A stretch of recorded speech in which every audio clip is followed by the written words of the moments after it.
한번 모셔보겠습니다. 예, 안녕하세요. 제 초록소프트의 김명락 대표라고 합니다. 예, 지금 한창 졸리실 시간이실 텐데 이게 경청해 주셔서 감사하고요. 일단 제가 맡은 시간은 지금 3시부터 5시까지인데 이제 쉬는 시간이 또 필요하니까 첫 번째 시간은 3시 50분까지 진행하고 10분 정도 쉬는 시간을 드리고 4시에 다시 시작했다가 4시 50분까지 끝내는 거를 목표로 하겠습니다. 예. 그리고 제가 이제 준비한 내용이 있는데 이 준비한 내용 순서대로 얘기하는 게 중요한 게 아니고 제가 지금 채팅창을 계속 보고 있으니까 중간중간 아무 때나 제가 준비한 내용과 다소 좀 거리가 있더라도 이렇게 질문을 주시거나 의견을 주시면 제가 최대한 바로바로 좀 피드백을 드리고 질문이나 의견 주신 좀 방향으로 또 의견을 좀 드리고 예, 그런 식으로 좀 진행을 할게요. 그래서 중간중간에 채팅창으로 의견을 좀 주시면 좋습니다. 제가 화면 공유를 해서 제가 준비한 내용을 좀 보여드리겠습니다.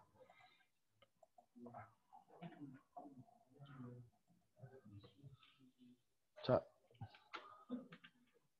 지금 화면이 잘 보이시죠? 자, 말씀드리겠습니다. 제가 이제 준비한 내용은 이제 4차 산업혁명 기술에 대해서 좀 설명을 좀 드리고, 그리고 여기 계시는 분들이 이제 차단급 한국도로공사에서 중요한 역할을 하시는 이제 중간 관리자이시잖아요. 그래서 여기 계시는 분들이 이미 훌륭한 리더십을 갖고 계시지만 4차 산업혁명과 관련해서 어떤 관점에서 좀 리더십을 좀 더 연마하시면은 도움이 되실지를 좀 말씀을 드리려고 해요. 이제 화면 보시는 것처럼 제 유튜브가 있고 제 개인 이메일 주소가 있으니 좀 더 궁금하신 게 있으시면은 이 채널을 활용해 주시면 좋고요. 일단 제 소개를 좀 드리면은 그러니까 이제 똑같은 말 하더라도 어떤 경험을 한 상태에서 그 말을 하느냐가 되게 중요하잖아요. 그런 관점에서 잠깐 소개를 드리면 저는 이제 초등학교 때부터 이제 컴퓨터 게임을 만들던 프로그래머였습니다. 지금도 제가 일부 코딩에 관여를 하니까 그렇게 치면은 한 35년? 그 정도 계속 소프트웨어 코딩을 직간접적으로 하고 있는 입장이고, 그래서 지난 35년 동안 대한민국 IT 시장이 변하는 거를 좀 직접 겪어본 입장이라고 할 수 있고요. 저는 이제 서울대학교 원자력공학과에서 핵융합을 전공했어요. 그래서 인공지능을 이용해서 핵융합 장치를 제어하는 쪽으로 대학원에서 공부를 했었고, 이제 컴퓨터공학은 부전공을 했었고요. 그리고 제가 2002년에 벤처 창업을 한번 해서 4년 정도 경영을 했었는데 능력이 부족해서 화끈하게 망했었고, 그 뒤로 LS전선, 삼성물산 이런 곳에서 직장 생활을 10년 정도 하면서 더 많이 배우고 주말을 이용해서 경영대학원도 다니고 이렇게 준비를 10년 정도 한 끝에 2015년에 지금의 회사를 만들어서 이제 유지하고 있습니다. 현재 제가 지금 경영하고 있는 회사는 저 포함해서 15명이 일을 하고 있는데 인공지능 기술 개발만 지금 5년 반, 거의 6년째 하고 있다 보니까 좀 이쪽에 좀 경험치가 좀 있습니다, 저희가. 그리고 저는 병행해서 작년 2학기까지는 연세대학교에서 겸임교수로 투자정보공학과에서 이제 금융 분야 박사과정 학생들 대상으로 인공지능을 가르쳤고, 이제 제 수업을 들었던 분들은 이제 증권사 임원분들이나 한국거래소 사장님이나 이런 분들이셨고요. 그리고 2017년부터 최근까지는 한국외국어대학교에서 마찬가지로 겸임교수로 스포츠 분야 인공지능을 가르치고 있습니다. 그래서 이런 활동을 이제 병행하고 있다라고 좀 말씀을 드리고요. 좀 빨리 넘어가면. 그리고 제가 계속 이렇게 인공지능과 관련된 일을 하다 보니까 저희처럼 이제 전문적으로 인공지능 기술 개발하는 사람들이 아니고 보통의 사람들이, 그러니까 평범한 보통의 사람들이 좀 인공지능을 잘 이해하고 잘 활용하는 데 좀 도움이 되는 책이 좀 필요하다는 생각을 해서 이제 작년 7월에 이런 책을 출간을 했고요. 현재 지금 6세까지 나와서 조금은 팔리고 있는데 혹시 인공지능에 대해서 좀 더 관심 있으시면 제가 지금 책 장사하는 건 아니고 이 책도 한번 읽어보시면 도움이 되겠습니다. 오늘 준비한 내용은 이 목차 순서대로 좀 말씀을 드리려고 하는데요. 일단 첫 번째는 빅데이터가 무엇인지 사실 다 알고 계십니다. 여기 계시는 분들이 다 알고 계시는데 좀 실질적인 의미가 뭔지 좀 한 번 더 좀 되짚어보는 시간을 갖고 그 다음에 이제 빅데이터와 인공지능이 서로 분리해서 생각할 수 없다라는 걸 말씀드리고 인공지능이라는 이름 때문에 되게 오해를 많이 일으켜요. 인공지능 그러니까 왠지 뭐 인간의 지능을 흉내내는 것 같잖아요.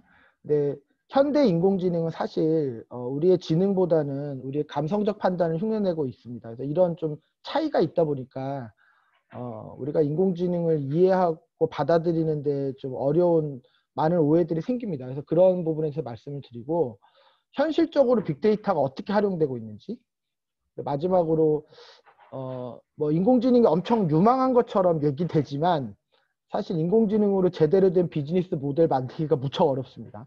왜 그런지, 그 인공지능의 현주소가 어떻게 되는지. 마지막으로 이제 4차 산업혁명을 선도하는 리더가 되시기 위해서는 좀 어떤 관점의 고민이 좀 필요하신지를 말씀드리겠습니다. 첫 번째, 빅데이터란 무엇인가? 이 그림을 사실 저 통해서 보신 분들이 많긴 한데, 자, 이 그림은 뭐냐면은 그 1659년에 디에고 벨라스케스라고 하는 아주 유명한 화가가 그린 이제 시녀들이라고 하는 명작이죠, 명작. 예. 이 그림이 상당히 잘 그려진 그림이다 보니까 특히 이제 구도가 되게 잘 잡혀 있잖아요. 이렇게 등장인물들의 위치가. 후대 그 화가들이 벨라스케스를 존경하는 의미에서 이 그림을 패러디를 많이 했어요. 그리고 이제 예전에 대한항공 CF에도 이 그림이 나온 적이 있습니다. 이게 유명한 그림인데 실제 이 시녀들이란 그림은 지금 보시는 것보다는 좀 많이 어두워요. 근데 제가 일부러 좀 50% 정도 밝기를 올렸습니다. 이제 그거 감안해 주시고요. 자, 제가 지금 이 그림을 다 보고 계시는데 제가 퀴즈를 낼 거예요. 퀴즈.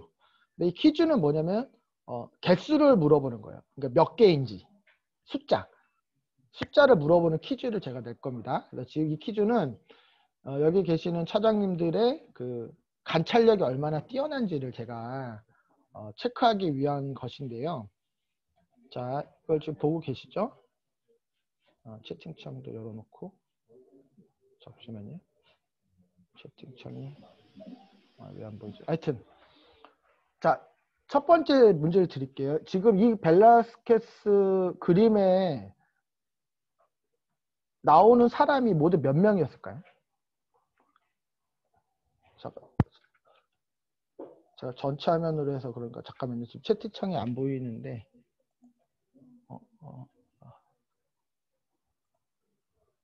잠시만요. 이렇게 죄송합니다. 지금 잠시만요. 제가 채팅창에 의견을 주시면 자, 맞네요. 뭐 8명 좋습니다. 다 훌륭하십니다. 지금 정답에 근접한 답이 있는데요.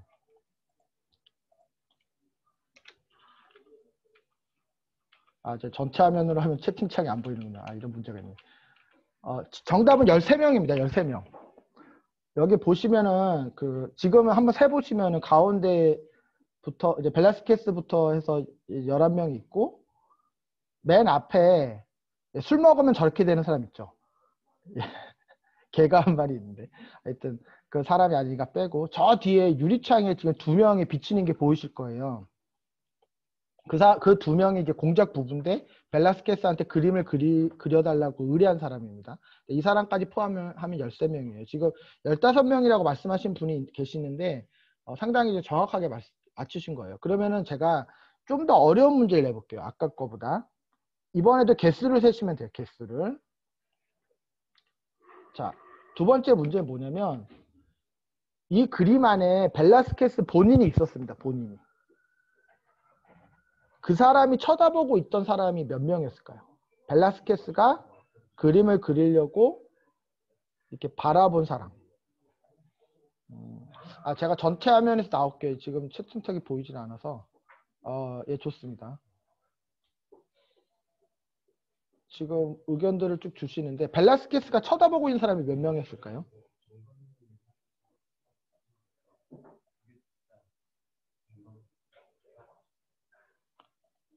예, 좋습니다. 예, 지금 5명 이렇게 말씀하셨는데 거의 정답에 가깝죠.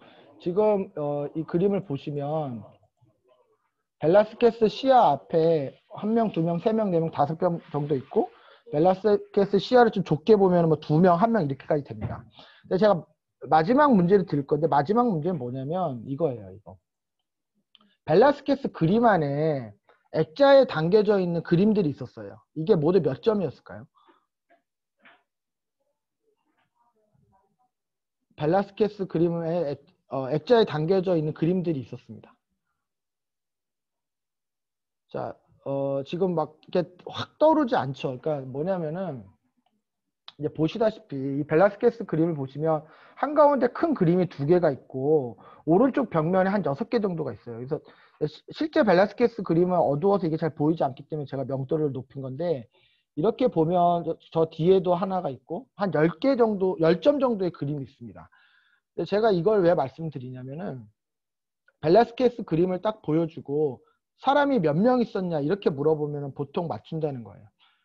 그런데 벨라스케스 그림을 보여주고 거기에 액자가 몇 개가 있었느냐라고 물어보면 맞추는 경우가 많지가 않아요. 왜 이런 일이 벌어지냐면 인간이 객관적이지 않기 때문이에요. 인간이 객관적이지 않기 때문입니다.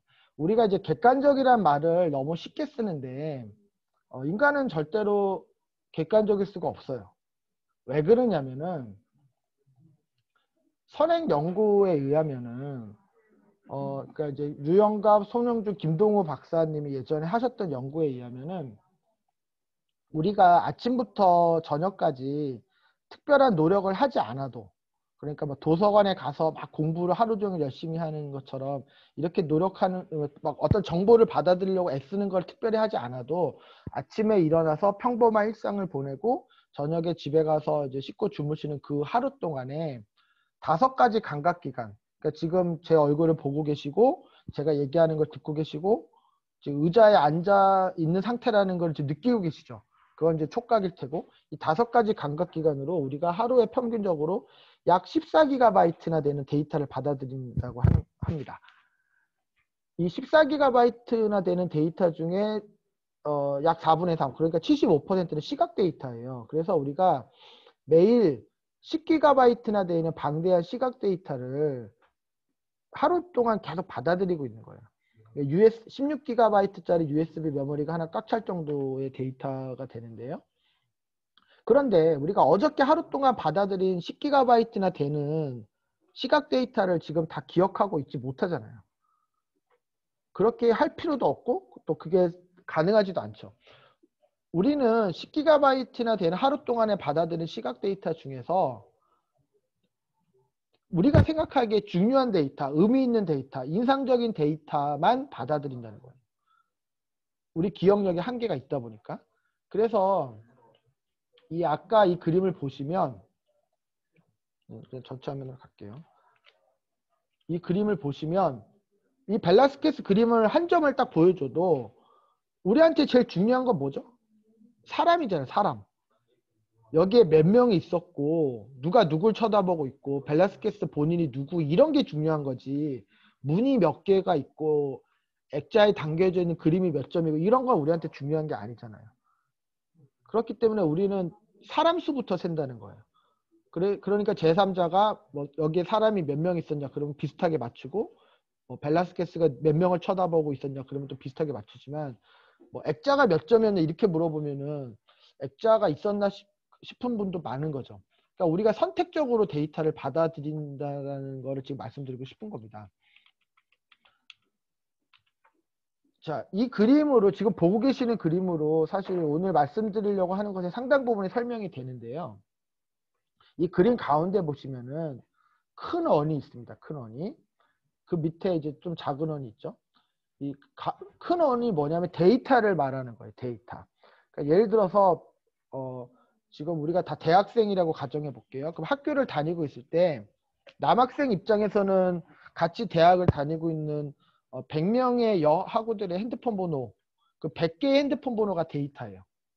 반대로 여학우들 입장에서는 같이 대학교를 다니고 있는 100명의 남학생들의 핸드폰 번호. 그러니까 그 100개의 핸드폰 번호가 있는데 우리가 그 100개 핸드폰 번호를 전부 다 기억하거나 전부 다 내 스마트폰에 저장하지 않죠. 그 중에 예를 들어서 10개 정도만 기억을 하든지 내 스마트폰에 저장을 한다는 거예요. 전체 핸드폰 번호는 100개이지만 그중에 10개만 고르는 거예요. 이 10개는 뭐냐면 뭐 나랑 친하거나 나하고 수업을 같이 듣거나 뭐 약간의 썸을 타고 있거나 이런 뭐 내가 호감이 있거나 그런 친구들 10명. 이 100개 중에 선택된 10명의 핸드폰 번호가 뭐냐면 그게 바로 인포메이션이에요. 인포메이션. 100개 전체의 데이터는 그냥 데이터라면 이거는 좀 내가 기억해둘 만해 하는 번호들 그게 인포메이션이죠. 그런데 과거에는 우리가 어떤 식으로 일을 했냐면 이 하단에 있는 박스를 보시면 되는데요. 전체 데이터 중에서 인포메이션을 사람이 선별해서 수집을 한 거예요. 전체 데이터에서. 그렇게 선별된 인포메이션을 저장했죠. 뭐 하드디스크에 저장하기도 하고 데이터베이스에 저장하기도 하고 뭐 메모장에 메모하기도 하고 이런 식으로 저장을 한 겁니다. 이렇게 저장된 인포메이션을 우리 판단력으로 분석해서 뭐 필요하다면 어떤 통계적인 방법을 써서 분석을 해서 결과를 도출하는 식으로 일을 했다는 거예요. 언제부터? 1980년대부터. 이게 바로 3차 산업혁명이에요. 3차 산업혁명. 이게 바로 이제 정보화 혁명입니다. 정보화 혁명. 그러니까 우리는 이미 이제 그런 시대에서 태어났고 그 이후에 살고 있기 때문에 이게 너무나 당연한 것인데 이렇게 인포메이션을 잘 선별하고 인포메이션을 잘 저장하고 인포메이션을 잘 분석하도록 도와주는 기술을 우리가 인포메이션 테크놀로지라고 부른 거예요. 여러분들이 습관적으로 쓰고 있는 표현이 그게 바로 IT입니다. IT. 인포메이션을 얼마나 잘 수집하느냐, 인포메이션을 얼마나 잘 저장하느냐, 인포메이션을 어떻게 잘 분석하느냐. 이게 이제 IT예요. 근데 지금은 시대가 어떻게 바뀌어 있냐면은 그러니까 앞으로 바뀔 거라는 게 아니고 이미 그렇게 바뀌어 있는 거예요. 데이터가 발생하면 지금은 굳이 인포메이션인 것과 인포메이션이 아닌 것으로 구별하지 않습니다. 왜 그러냐면은 지금은 예전보다 데이터를 저장하는 게 상대적으로 저렴해지고 좀 편리해지고 쉬워졌어요. 요즘은 이제 주로 클라우드 같은데 방대한 양의 데이터를 저장하면 예전보다 비용도 덜 나오고 기술적으로도 좀 간단하고 보안도 상대적으로 좀 강력해졌기 때문에 굳이 인포메이션인 것과 아닌 걸 나눠서 뭐 인포메이션만 저장하고 나머지는 버리고 그렇게 하지 않는다는 거예요. 근데 이 데이터가 현실적으로 어디서 많이 들어오냐면은 제가 전화면을 풀게요. 지금 채팅창이 안 보여서. 자, 세 가지 제가 채팅창에 말씀드릴게요. 세 가지 경로가 있는데 첫 번째는 인터넷이고요. 두 번째는 문서고 세 번째는 센서입니다. 인터넷에 엄청난 데이터가 있잖아요. 그렇죠? 그 양은 점점 많아지고 있고 인터넷에 있는 방대한 데이터를 주로 웹크롤링이라고 하는 기술을 이용하면 계속 끌어올 수가 있어요. 그렇게 해서 데이터를 가져오는 게 첫 번째 축이고 두 번째는 문서, 뭐 PDF나 PPT 파일이나 한글 파일 같은 전자문서도 있지만 우리가 이제 종이로 출력을 해놓은 그런 문서들도 있죠. 문서로부터 우리가 필요한 데이터를 찾아서 가져올 수가 있습니다. 이제 주로 파싱이라고 하는 기술을 이용하면 그게 가능하고요. 세 번째는 센서를 이용해서 뭐 온도 센서, 압력 센서, 다양한 종류의 센서가 있잖아요. 지금 한국도로공사 같은 경우에는 뭐 고속도로 중간중간에 센서를 설치하셔서 뭐 교통 흐름이라든지 뭐 이런 것들 계속 지금 수집하고 계시는데 센서로부터 방대한 데이터를 가져올 수가 있어요. 이렇게 해서 가져온 전체 데이터를 지금은 어떻게 하냐면은 인포메이션인 것과 아닌 것을 구별하는 걸 하지 않고 그냥 다 가지고 있는 거예요. 전체 데이터를. 그렇게 한 다음에 이 전체 데이터를 사람의 판단력이 아니라 인공지능을 이용해서 분석을 하면 알파고가 이세돌을 이긴 거와 같은 놀라운 결과를 항상은 아니지만 만들어내는 경우도 있더라. 이것이 4차 산업혁명이에요. 그러니까 발생하는 전체 데이터를 인포메이션을 줄이지 않고 가지고 있고 이 전체 데이터를 사람의 판단력이 아니라 인공지능을 분석해서 예전에는 못하던 일을 하자는 거죠.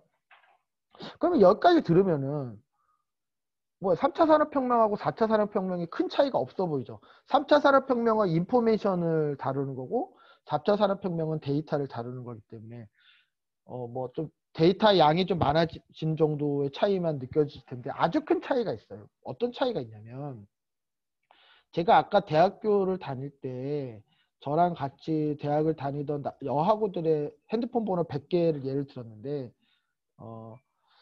그 중에 10개만 제가 뭐 기억을 했거나 이제 저장을 했다고 말씀드렸잖아요. 그런데 이제 인생을 살아보면 이 10개의 인포메이션 안에 들어있던 여하고랑 결혼하는 경우보다 나머지 90개에 해당하는 전화번호에 해당하는 여하고랑 결혼하는 경우가 많죠. 그러니까 과거의 3차 산업혁명은 인포메이션만을 들여다보기 때문에 만약에 중요한 패턴, 중요한 메시지가 인포메이션이 아닌 그냥 데이터에만 있는 경우에는 그런 가능성을 다 놓쳐버리는 거예요. 그런데 4차 산업혁명에서는 인포메이션뿐만 아니라 전체 데이터를 다 들여다보기 때문에 중요한 메시지가 인포메이션 밖에 있는 경우에도 기회를 놓치지 않는다는 겁니다. 예전에 알파고가 바둑에서 이세돌을 이기는 과정을 돌이켜보면 인포메이션에 들어가는 게 뭐냐면 바둑의 정석이에요. 바둑의 정석. 그러니까 이럴 때는 바둑을 이렇게 두고 저럴 때는 이렇게 둔다는 우리가 다 알고 있는 그 상식적인 방법. 그것이 인포메이션이에요. 그런데 이세돌이 알파고하고 바둑 두는 거를 저는 이제 6경기 다 6대국 전부 다 유심히 봤는데 바둑의 정석을 벗어나는 희한한 수들이 중간중간에 있었어요. 그런 것들이 다 인포메이션이 아닌 데이터인 거거든요. 근데 이 4차 산업혁명에서는 그런 것까지도 다 놓치지 않고 우리가 살펴볼 수 있기 때문에 더 많은 기회를 탐색할 수 있다는 겁니다. 여기서 말하는 전체 데이터가 바로 빅데이터예요. 인포메이션으로 선별되지 않은 전체 데이터. 그러니까 사실은 빅데이터라는 표현보다는 올 데이터라는 표현이 좀 더 맞습니다. 그러니까 인포메이션으로 선별되지 않은 전체 데이터. 올 데이터. 그래서 빅데이터라고 말하니까 많이들 오해를 하시는데 데이터량이 많으면 빅데이터고 데이터량이 적으면 빅데이터가 아닌가 보다 이렇게 오해하시는데 그게 아니에요. 예를 들어서 고등학생에 대한 10억 개나 되는 데이터가 있어요. 어떤 연구자가 그 중에서 1억 개의 데이터를 선별했다. 그러면은 그거는 개수가 1억 개나 되는 인포메이션. 더 이상 빅데이터가 아닙니다.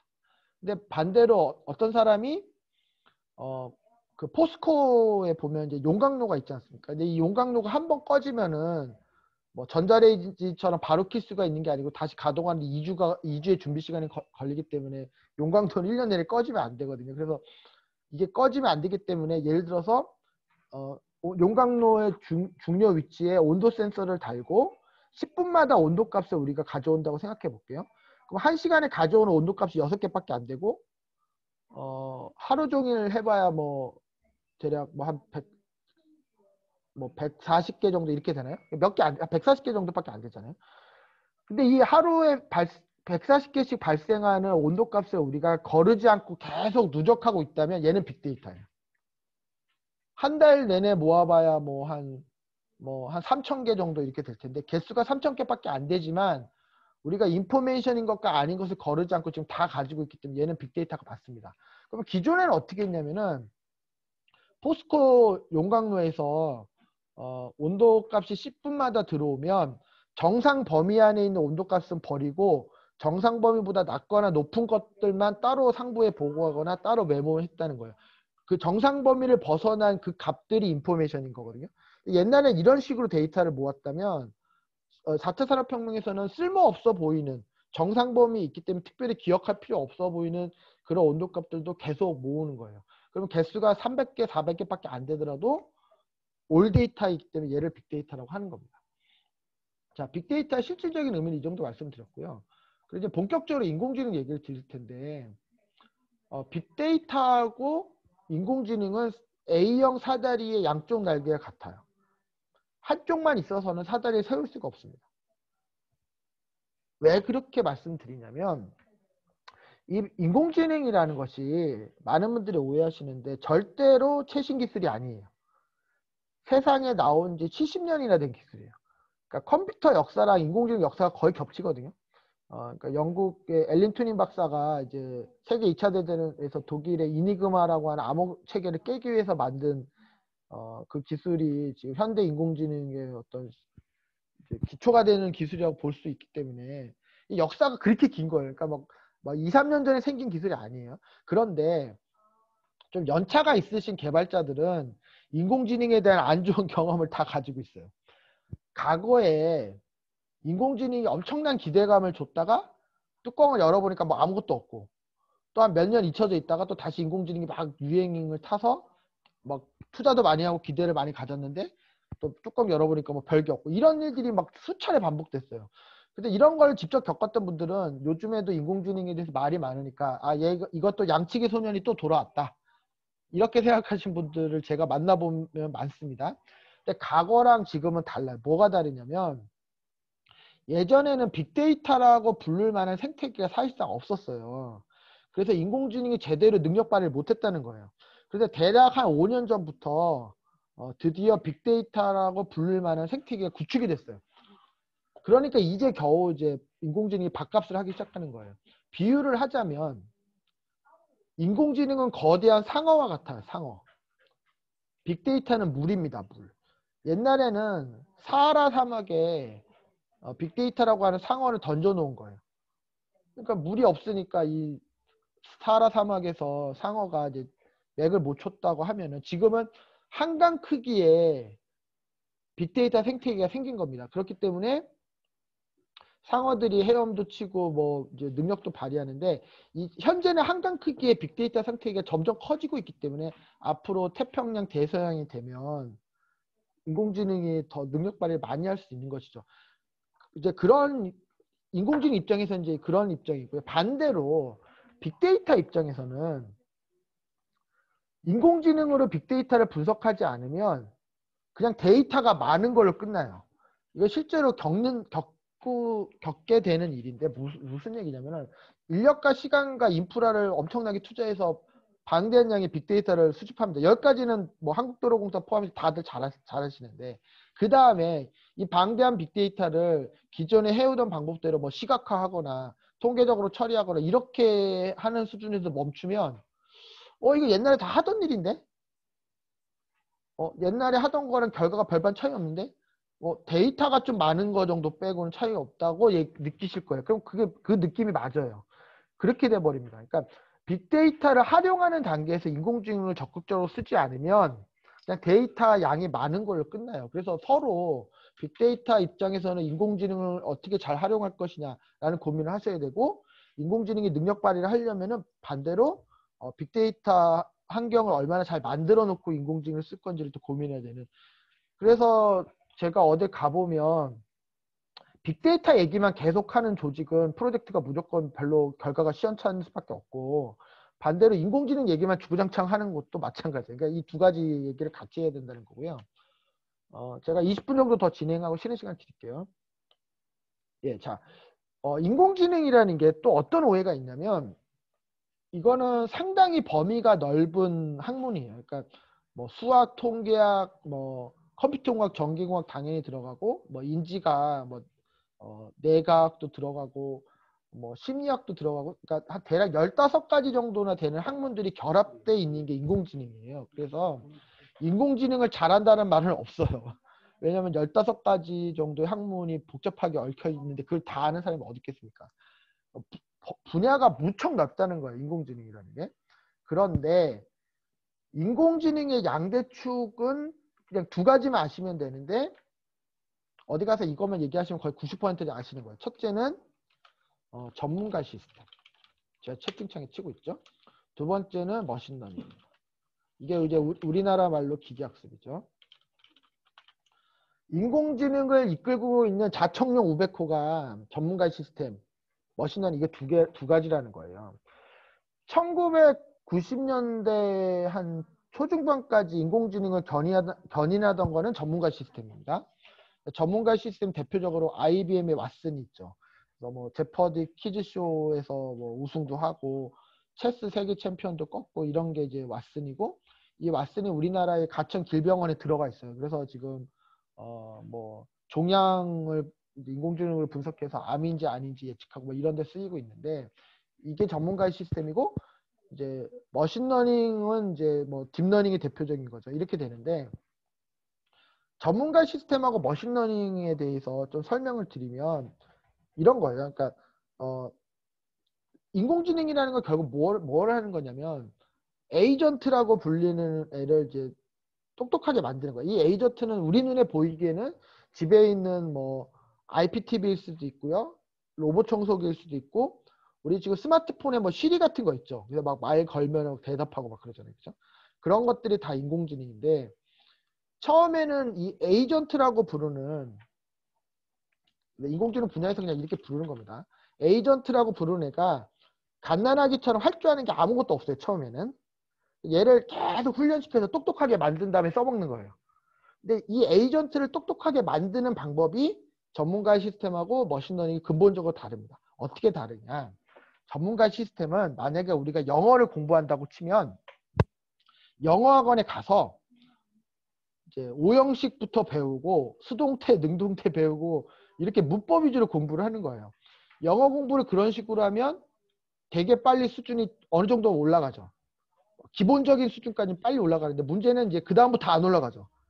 그래서 영어 공부한 지 막 20년, 30년 돼도 이제 미국인들 오면 도망가고 이렇게 되는 이게 전문가의 시스템이에요. 그럼 머신러닝을 어떻게 하는 거냐 반대로 여기 계신 분들 다 자녀분 계신 분들 많잖아요. 근데 우리 아들, 딸들이 한국어 학원에 다닌 적은 없죠. 한국말 잘하죠. 이게 무슨 일이 벌어진 거냐면은 아주 어렸을 때부터 만화 영화에 나오는 말 계속 따라하고 아빠 엄마가 하는 말 계속 따라하고 자기들 또래들끼리 뭐 옹알이 하고 막 이렇게 그럼 이제 우리가 이렇게 지켜보고 있으면 이게 지금 한국말을 하는 게 아닌 것 같고 막 엉터리 말 계속 하는데 계속 그러다가 한 4살, 5살, 6살 되면 자연스럽게 한국말 하죠. 이게 머신러닝이에요. 전문가 시스템은 그 분야의 전문가, 그러니까 누구냐면 의사, 변호사, 판사, 여기 한국도로공사에 계시는 분들도 다 전문가죠. 이 전문가들이 가지고 있는 어떤 지식, 어떤 사고 체계, 논리 체계 이런 거를 연구해서 그런 거를 인공지능 에이전트한테 딱 심어주는 거예요. 그러니까 영어 문법을 가져와서 우리가 그걸 공부하듯이 장점이 뭐냐면 처음부터 어느 정도 똑똑해져요. 근데 단점은 더 이상 똑똑해지지가 않아요. 반면에 머신러닝은 우리 애기들이 한국어 배우는 것처럼 쓸모 있어 보이는 데이터 아까 예를 든 거로는 인포메이션이에요. 그게 쓸모 있어 보이는 데이터 PPT 하면 잠깐 보시면 요 가운데 인포메이션 쓸모 없어 보이는 데이터 인포메이션이 아닌 데이터 이런 것까지 그냥 다 가져와서 에이전트한테 계속 집어넣는 거예요. 그래서 에이전트를 계속 반복을 시킵니다. 그럼 처음에는 형편없는 성능을 보여요. 우리들의 자녀들이 처음에는 전혀 한국어라고 할 수 없는 말을 한 것처럼 하지만 인내심을 갖고 계속 이런 과정을 무한 반복하면 어느 순간에 한국어를 하는 거죠. 이렇게 하는 게 머신러닝이에요. 자, 이거를 좀 더 이제 깊이 있게 말씀드리면 우리가 교육공학에서 뭐라고 얘기하냐면 지식을 형식지와 암묵지로 나눈다고 합니다. 그러니까 글로 쓸 수 있는 지식, 어디다가 명확하게 표현할 수 있는 지식이 형식지죠. 하지만 분명히 존재하는 지식이지만 말로 글로 표현하기는 어려운 좀 경험이 필요하고 옆에서 지켜봐야 되는 지식을 우리가 암묵지라고 하는 거예요. 그런데 전문가의 시스템은 전문가의 형식지는 우리가 인공지능 에이전트한테 줄 수가 있어요. 하지만 전문가가 가지고 있는 암묵지를 다 놓치는 거예요. 그러니까 인공지능 에이전트가 전문가의 딱 그 형식지만큼 똑똑해지는 거예요. 반면에 머신러닝은 형식지뿐만 아니라 암묵지까지 다 집어넣기 때문에 처음에는 되게 어수선하고 산만하지만 시간이 지나면 점점 더 똑똑해지는 겁니다. 그래서 제가 만약에 제가 뭐 인공지능 분야에 일을 하고 있는 제가 여기 계시는 분들한테 형식지에 해당하는 지식을 드리는 게 목적이면 뭐 발표 자료 그냥 이메일로 드리고 한번 읽어보시라고 하고 그러고 끝나는 거죠. 근데 제가 어떻게든 암묵지까지 드리고 싶으니까 이렇게 뭐 제한적이지만 줌으로 여러분들 얼굴 표정 봐가면서 관심이 있으신지 없으신지 이해를 하시는지 아니신지 좀 봐가면서 준비한 내용도 난이도를 조정하고 제가 채팅창 통해서 피드백도 받으려고 하고 이렇게 하는 거예요. 그래서 그런 거죠. 근데 머신러닝은 형식지뿐만 아니라 암묵지까지 습득을 하기 때문에 에이전트가 처음에는 되게 형편없지만 점점 똑똑해지는 장점이 있다는 겁니다. 머신러닝에는 대략 100가지나 되는 기법이 있어요. 그러니까 뭐 의사결정 트리, 랜덤 포레스트, 서포트 벡터 머신, 베이지 볼륨형 뭐 이런 게 대부분 이제 통계적 기법이 발달한 것들이긴 한데 100가지나 되는 기법이 있는데 그 중에 하나가 딥러닝이에요. 딥러닝. 100개나 되는 머신러닝 기법 중에 하나가 딥러닝이라는 거죠. 근데 요즘에 이제 딥러닝의 원체 성능이 잘 나오다 보니까 딥러닝이 곧 머신러닝이고 머신러닝이 곧 인공지능인 것처럼 자꾸 혼재돼서 얘기하는데 엄밀하게는 이렇다라는 거 말씀드리고요. 이제 그러면은 이제 빅데이터 얘기 드렸고 인공지능 얘기 드렸는데 이게 와닿지가 않죠 지금. 이게 뭐 하자는 거냐? 빅데이터와 인공지능으로 제가 그걸 이제 말씀을 드릴게요. 요리를 비유해서 말씀을 드리면 우리가 이마트에서 요리 재료를 사오시죠. 뭐 오이, 새우, 뭐 한우 이런 거 요리 재료를 사와서 어떻게 하시죠? 일단 씻죠. 그다음에 껍데기를 벗기고 뭐 먹기 좋게 자르고 이런 식의 어떤 손질을 하신 다음에 그거를 이제 화면 우측 상단에 보시는 것처럼 뭐 도막, 칼, 냄비, 그쵸? 이런 조리 도구를 이용해서 우측 하단에 보시는 것처럼 요리사가 요리를 하면 좌측 하단처럼 짜잔하고 요리 결과가 나오죠. 이게 요리를 하는 과정이에요. 그런데 똑같은 요리 재료를 가지고 똑같은 요리 도구로 요리를 해도 백종원 씨가 요리를 하면 먹고 싶은 결과가 나오는데 저 같은 사람이 하면 별로 먹고 싶지 않은 게 나올 겁니다. 자, 다시 빅데이터 인공지능 얘기로 돌아오면 이 요리 재료가 바로 빅데이터예요. 빅데이터. 요리 재료가 신선해야 되는 것처럼 빅데이터도 기본적으로 신선해야 됩니다. 이게 무슨 얘기냐면은 우리가 만약에 20대 청년들의 어떤 패션 트렌드를 예측하는 프로젝트를 하고 싶은 거예요. 그런데 200년 전 20대들의 어떤 성향에 대한 데이터를 가지고 와서 그 프로젝트를 하면 안 되죠. 200년 전이면 조선 말기잖아요. 그때 20대면 뭐 고조 할아버지보다 연세가 많은 분들이니까 안 되잖아요. 그러니까 최근의 데이터가 필요한 거예요. 그래서 많은 기관들이 이 부분에서 실수를 많이 하는데 날 잡아서 데이터를 왕창 확보해서 데이터 센터에 딱 모아두면 빅데이터 구축 끝 이렇게 하는데 이게 아니에요. 이렇게 하면 안 되고 뭐 매일이 됐든 매주가 됐든 매달이 됐든 계속해서 새로운 데이터가 시냇물이 흐르듯이 들어오고 기존의 데이터에 덮어쓰기가 되고 또 데이터가 교체되고 좀 다소 어수선하지만 이렇게 계속해서 우리가 음식 재료를 주기적으로 계속 사와야 되는 것처럼 날 잡아서 왕창 가지고 있는 게 아니라 빅데이터를 이렇게 계속해서 이렇게 가져오는 이런 흐름이 돼야 되는 거죠. 그러면 이제 빅데이터를 그렇게 확보했다. 그럼 그 다음에 뭘 하냐면은 전처리라는 걸 합니다. 빅데이터 전처리. 뭐 예를 들어서 뭐 빠진 데이터는 채워넣고 이상한 데이터는 뺀다든지 뭐 값의 범위가 어떤 변수는 뭐 1에서 10억의 범위인데 또 다른 변수는 뭐 0에서 10의 범위면 이제 값의 레인지가 너무 차이가 나면은 문제가 되거든요. 그래서 값의 범위를 좀 비슷하게 맞춰준다든지 이런 전처리를 하는 거예요. 전처리라는 거는 이제 통계 분야에서 흔히 쓰는 말이고 머신러닝 분야에서는 이제 피처 엔지니어링이라는 말을 더 많이 쓰는데 이 전처리가 이제 요리 재료를 손질하는 거하고 비슷한 거예요. 그 다음에 요리 도구가 있듯이 인공지능도 개발하는 툴들이 있어요. 그러니까 뭐 구글이 만든 텐서플로우도 있고 페이스북이 만든 뭐 케라스 같은 인공지능 개발을 쉽게 해주는 그런 툴들이 있는데 얘들은 대부분 오픈소스예요. 공개되어 있는 애들이에요. 그러니까 뭐 컴퓨터학과 대학생들도 다룰 줄 알고 저희 같은 회사도 다룰 줄 아는 거예요. 그러니까 뭐 요리사도 칼을 다룰 수 있고 저도 칼을 다룰 수 있듯이 뭐 그런 거예요. 근데 그 다음이 문제인데 똑같은 빅데이터와 남들 다 알고 있는 인공지능 툴을 가지고도 이런 일을 많이 해본 팀은 쓸만한 결과를 만들어내는 거고 그렇지 않은 팀은 어설픈 결과를 만들어내는 거예요. 근데 이 최종 결과가 뭐냐면 인공지능 모델이 하나 턱하니 나오는 겁니다. 인공지능 모델이. 이 인공지능 모델이 하는 일은 딱 두 개예요. 아마존 베조프 회장님께서 하신 말씀이 내가 인공지능 가지고 이것저것 다 해봤는데 돈 되는 건 딱 두 가지밖에 없다. 뭐냐? 제가 채팅창에 쳐볼게요. 하나는 추천, 하나는 예측. 이 두 개입니다. 그러니까 뭐 오늘 저녁에 어떤 음식을 드시면 가장 만족스러울 때 추천해 드릴 수 있죠. 추천이 맞을 수도 있고 틀릴 수도 있겠지만 내일 미세먼지가 오늘보다 좋다 나쁘다 이런 거 예측이잖아요. 내가 지금 뭐 예를 들어서 뭐 회계사 시험 공부를 하고 있는데 내가 회계사 시험에 붙을 확률이 몇 퍼센트인지 예측한다든지 이런 게 예측이고, 그러니까 추천과 예측을 잘 해내는 인공지능 모델을 만들어냈다면 성공한 인공지능 프로젝트가 되는 거고, 추천도 막 틀리고 예측도 막 형편없게 틀리는 인공지능 모델을 만들었다면 이건 프로젝트가 또 실패한 거죠. 그러니까 제가 이제 많은 업체를 만나거나 가보면은 이렇게 자랑하는 기관들이 있어요. 아, 우리는 남들이 없는 빅데이터를 가지고 있다. 우리가 뭐 제일 많은 빅데이터를 모았다. 그거는 이제 뭐랑 똑같은 거냐면 우리 집 냉장고에 배추가 300폭이 있다는 얘기하고 똑같은 거예요. 그 자랑할 일이 아니죠. 그냥 뭐 이마트 가서 사오면 되는 거예요. 그거는. 그리고 우리 집에 배추를 300폭을 굳이 가지고 있을 필요도 없는 거죠. 그 뭐 한 1년만 지나면 못 먹는 배추가 되니까.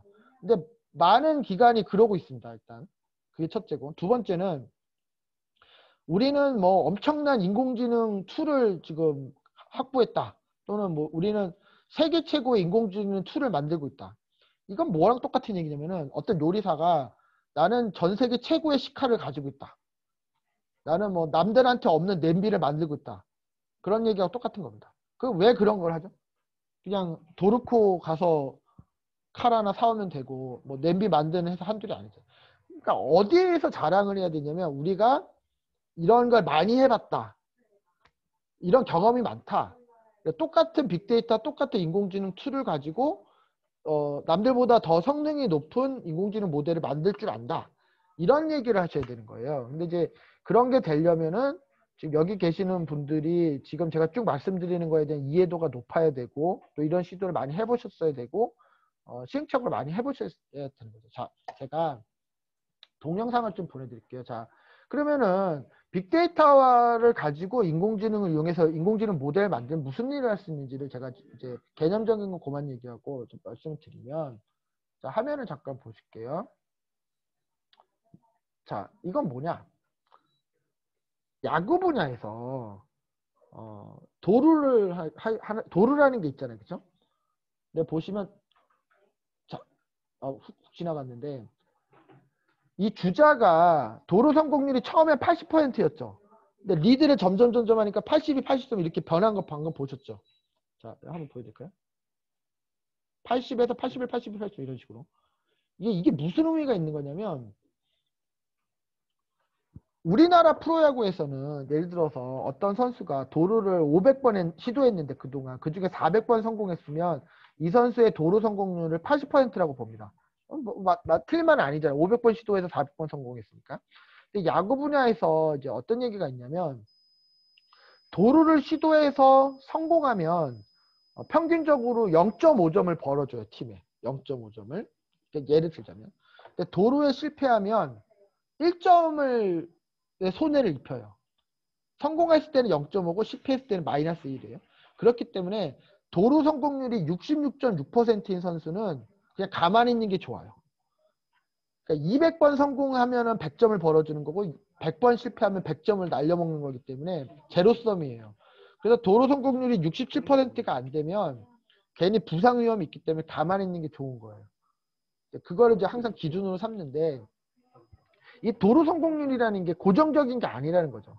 그러니까 투수의 어떤 컨디션이라든지 경기 상황이라든지 주자의 리드폭이라든지 이런 거에 따라서 도루 성공률이 평소보다 되게 높을 때가 있고 낮을 때가 있어요. 근데 지금 메이저리그는 인공지능으로 이 선수의 도루 성공률을 계속 이런 식으로 모니터링 하기 때문에 평소에 도루 성공률이 낮은 선수도 특정한 순간에 기준 이상으로 성공률이 높을 때는 도루를 하라고 감독이 지시를 한다는 겁니다.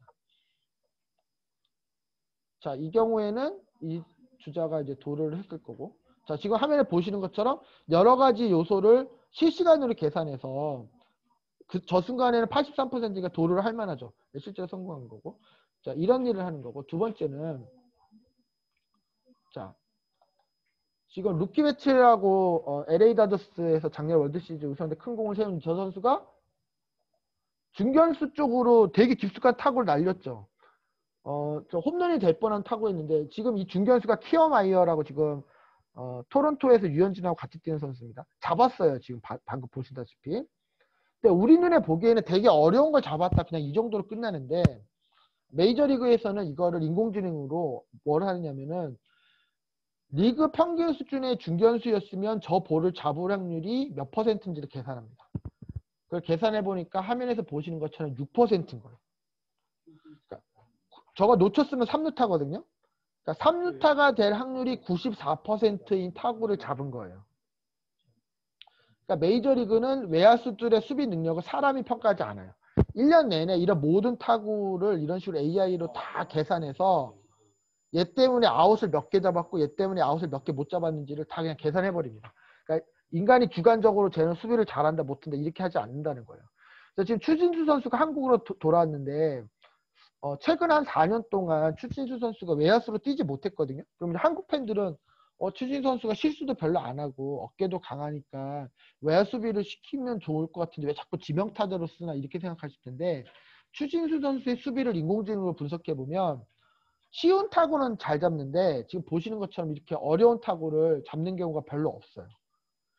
그러니까 일반 팬들이 보기에는 수비를 잘해 보이지만 인공지능이 보면 수비를 잘하는 선수가 아니기 때문에 외야수 쓰지 않았던 거예요.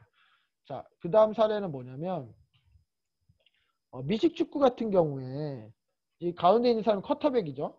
커터백이 공을 받아서 앞에 있는 와이드 리시버한테 던집니다. 자, 실제 경기에서는 이 커터백이 맨 왼쪽에 있는 사람한테 던졌고 그 사람이 어떻게 잘 받아서 점수를 냈어요. 근데 앞으로 경기를 계속 해야 되니까 그렇게 해서 잡은 게 중요한 게 아니라 인공지능으로 분석해 보니까 이 순간에 커터백이 던질 수 있는 옵션이 3개였는데 맨 왼쪽이 성공 확률이 사실은 제일 낮았던 거예요. 48%. 가운데가 72%죠. 그러니까 경기를 리뷰할 때 다음에는 이런 상황이면은 가운데 던지라고 얘기를 하는 겁니다. 그래서 이런 식으로 성공률을 점점 높이는 거예요. 이런데 인공지능이 쓰이고 마지막으로 이제 축구 같은 경우에는 옛날에는 이제 축구 시합이 있으면 사람을 동원해서 어떤 선수가 슈팅을 몇 번 했고 패스를 몇 번 했는지 발을 정자로 다 세가지고 카운트를 하는 식으로 했는데 지금은 그렇게 하지 않고 지금 인공지능 이용하면 이렇게 화면에서 보시는 것처럼 모든 선수들을 다 이렇게 모니터링 해요. 그러니까 자동적으로. 그래서 어떤 선수가 플레이를 어떤 걸 했고 슈팅을 몇 번 했고 뭐 이런 것들을 자동적으로 90분 분량을 다 추출해냅니다. 이런 식의 일을 한다는 거예요. 자, 우리 그러면 PPT로 돌아오면 일단 첫 번째 시간에 이 정도 말씀을 드리고 그러면 이제 빅데이터 인공지능에서 약간 좀 감이 오셨을 텐데 10분간 좀 쉬시죠. 이제 지금 한참 졸릴 시간이니까 좀 쉬시고 4시에 다시 모여가지고 그때부터는 좀 본격적인 얘기를 하겠습니다. 예, 여기까지 하고 4시까지 쉬는 시간 갖도록 하겠습니다. 예, 4시가 됐으니까 다시 시작을 하겠습니다. 근데 제가 이야기로는 지금 QR 스캔으로 출석을 하셔야 되잖아요. 그래서 제가 한 3분 정도는 화면 공유 안 하고 준비한 내용을 얘기하다가 4시 3분쯤 되면은 이제 출석 하실 분은 다 하셨을 테니까 그때 화면 공유를 하겠습니다. 네, 감사합니다, 대표님. 네. 지금부터 이제 드리려는 내용, 말씀은 뭐냐면은 이제 인공지능이라고 하는 이름 때문에 되게 많은 오해가 발생을 해요. 제가 아까 처음에 말씀드렸지만. 인공지능이 이제 영어로 artificial intelligence잖아요. 그러니까, 왠지 뭐 우리의 지능을 컴퓨터가 흉내내는 것처럼 느껴져요. 근데 실제는 그렇지가 않다는 거죠. 그러니까 제가 아까 말씀드린 게 기억이 나실 텐데 1990년까지는 전문가 시스템이 인공지능을 견인했어요. 제일 잘 나갔다는 소리죠. 인공지능 분야에서. 근데 이 전문가 시스템은 인간의 지능을 흉내내는 게 맞아요. 그래서 사실은 이제 artificial intelligence라는 말은 과거에 이제 전문가 시스템을 염두에 두고 만들어낸 말인데 1990년대 중반 이후에 인공지능을 견인하고 있는, 이끌고 있는 이 머신러닝은 인간의 지능이 아니라 인간의 감성적인 판단을 흉내내고 있는 겁니다. 그래서 사실은 인공지능이란 말보다는 인공감성이란 말로 좀 바꿔주는 게 적합한 시기가 됐는데 한번 쓰기 시작한 표현을 중간에 바꾸기는 어렵다 보니까 뭐 이제 그렇기는 현실적으로 쉽진 않고 일단 이런 부분이 있어서 상당히 혼돈을 많이 산다는 거예요. 그래서 제가 하나 예를 좀 드리면은 제가 만약에 이제 직원들하고 커피숍에 가요. 그러면 이제 물어볼 거 아니에요. 그냥 아무거나 제 마음대로 시키면 안 되니까. 그래서 뭐 커피 마시고 싶으냐, 녹차가 마시고 싶으냐 이제 물어볼 텐데 어떤 직원이 만약에 저는 커피가 마시고 싶습니다라고 얘기합니다. 그러면 제가 이제 궁금하니까 물어볼 수 있죠. 왜 커피를 마시고 싶은데? 그러면 그 친구가 뭐 저는 커피를 하루에 3잔까지 마시려고 하는데 이미 2잔을 마셨고 오늘 저녁에 당신이 야근을 시킬 것이 거의 명확하기 때문에 카페인이 필요해서 커피를 마시겠습니다. 이렇게 좀 재수없게 얘기한다면 상당히 이 친구 이성적인 친구죠. 그러니까 자기가 왜 그렇게 판단하는지 스스로 알고 있고 설명할 수 있잖아요. 이런 게 이성적 판단이에요. 반면에 어떤 친구가 녹차가 마시고 싶다고 하는 겁니다. 또 제가 물어보죠. 왜 녹차냐? 그랬더니 그 친구가 한 곰곰이 생각하더라. 그냥 전 녹차가 좋을 것 같아. 이렇게 얘기한다고 치면 이 친구는 감성적인 판단을 하고 있는 거예요. 이 감성적 판단이라는 것이 절대로 뭘 찍은 게 아닙니다. 그러니까 무슨 일이 벌어지고 있는 거냐면 커피숍에 한두 번 와본 게 아니잖아요. 지금까지 수도 없이 많이 와봤고 지금과 비슷한 분위기도 많이 겪어봤는데 예전에 이런 분위기에서 커피숍에 와가지고 뭐 커피를 시켰더니 뭐 사장이 뭔가 필 받아서 뭐 잔소리를 한 3시간 하더라. 그러니까 안 좋은 경험이 있는 거예요. 근데 뭐 녹차를 시켰더니 한 10분 만에 끝난다든지 아니면 예전에 커피숍에서 녹차를 마시다가 지금의 남자친구 여자친구를 만났다든지 이렇게 이제 좋은 경험이 많았던 거죠. 그래서 녹차라고 얘기한 거예요. 그러니까 무슨 얘기냐면은 감성적 판단이라는 걸 확률적으로 내가 했던 경험과 기억 중에서 최선을 도출하는 과정이에요. 여러분들 이제 살다 보면 저 사람 나한테 딱히 잘해준 것도 없는데 좀 친하게 지내고 싶고 좀 자주 만나고 싶은 사람이 있는 반면에 반대로 저 사람 나한테 딱히 뭐 잘못한 것도 없는데 뭐 좀 엮이고 싶지 않고 막 멀리하고 싶은 사람 있죠. 이게 무슨 일이 벌어진 거냐면 지금까지 살아오면서 앞에 사람하고 비슷한 사람한테 좋은 경험이 많은 거예요. 저런 성향의 사람하고 같이 일했을 때 뭐 일의 성과가 좋았다든지 이런 식의. 근데 두 번째 성향의 사람하고 뭔가를 했을 때 막 잘 안 된 경험이 많은 분들은 그런 성향의 사람들 싫어하는 거죠. 이런 게 바로 감성적 판단입니다. 지금 화면을 지금 보고 계시는데 제가 이거 테스트를 해볼게요. 지금 그림이 하나 보이시죠? 화면에. 이 그림은 그냥 너무 생각 많이 하지 마시고 딱 봤을 때 이 그림을 딱 봤을 때 자, 이 사람이 보이실 겁니다. 이 가운데 그림을 보시면 그쵸? 근데 만약에 가운데 앉아있는 여성이 먼저 보이신 분 계실까요? 오른손을 좀 들어주시면 여성이 난 먼저 보인다. 가운데. 그러니까 이 머리고 이게 팔이고 뭐 다리고 이렇게. 여성이 보이시는 분. 뭐 계실 것 같은데 그런 분들은 감성적인 사람이에요. 예, 손 들어주셔서 감사합니다. 그러니까 제가 아까 예시를 든 것처럼 경험 기억 내에서 확률적으로 최선을 결정을 하시는 분들이에요. 자,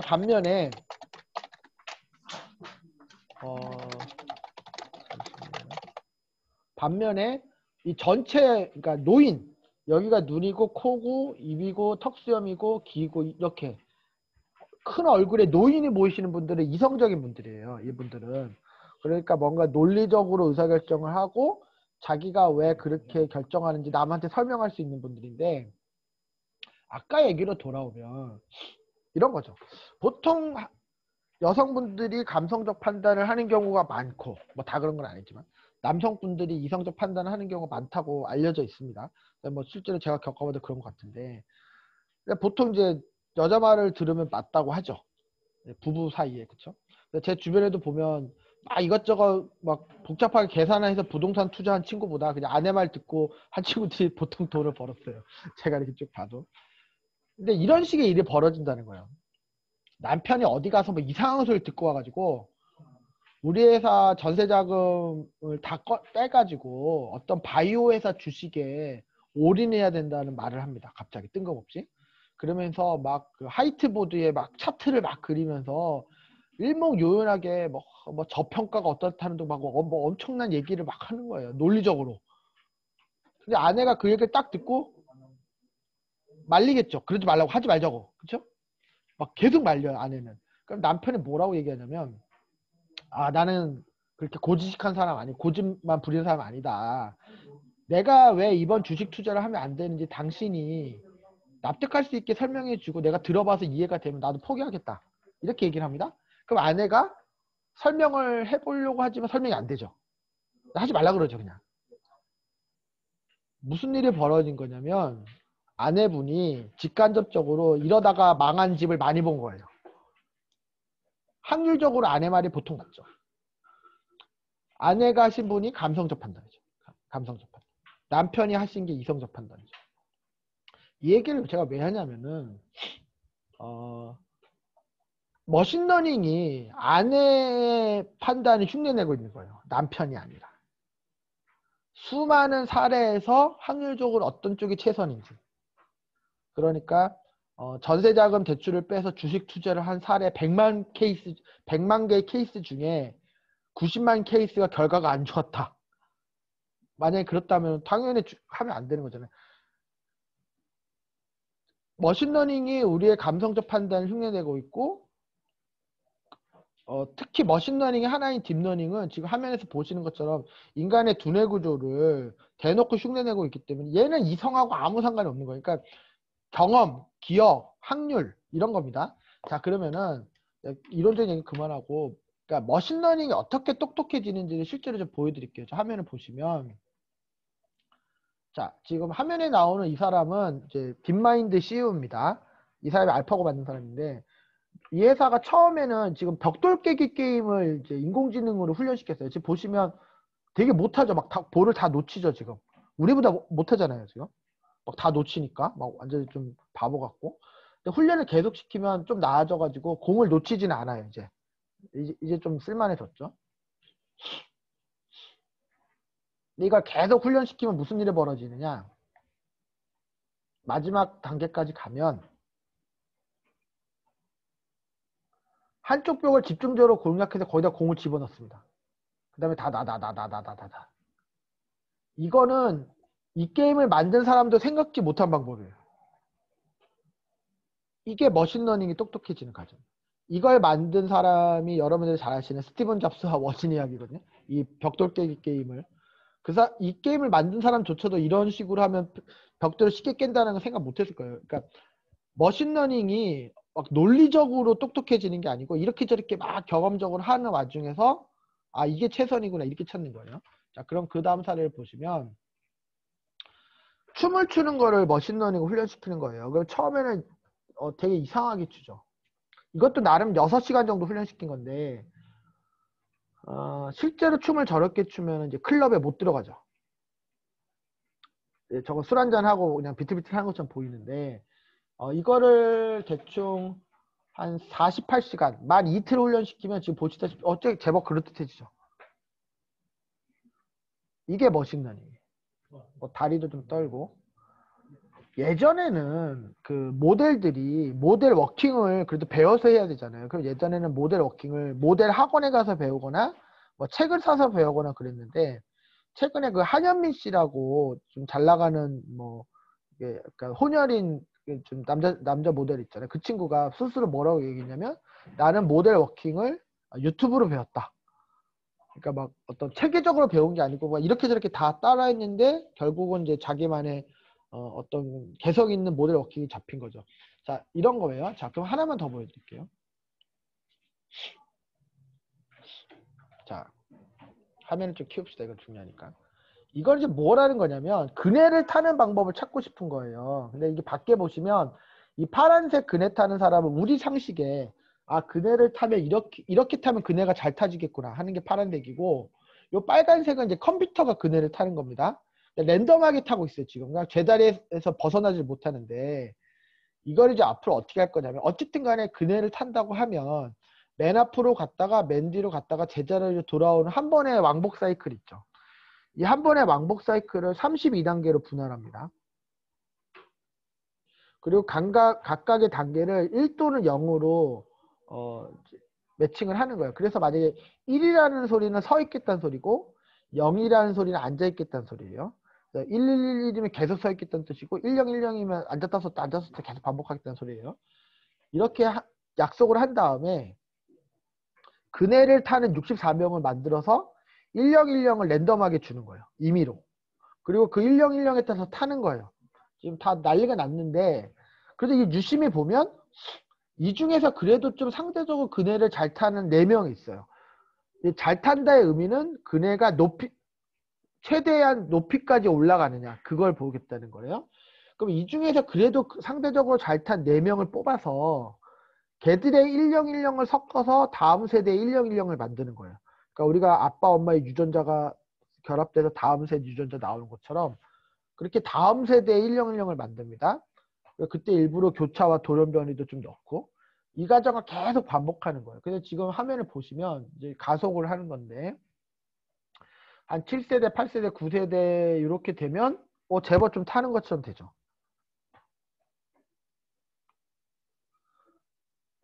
이 과정을 계속 반복하면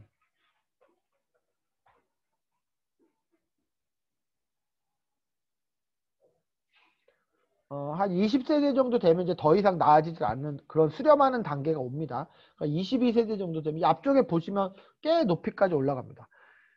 이렇게 한 다음에 이 중에서 제일 잘 타는 애를 하나 뽑아요. 그러니까 제일 높이까지 올라가는 애.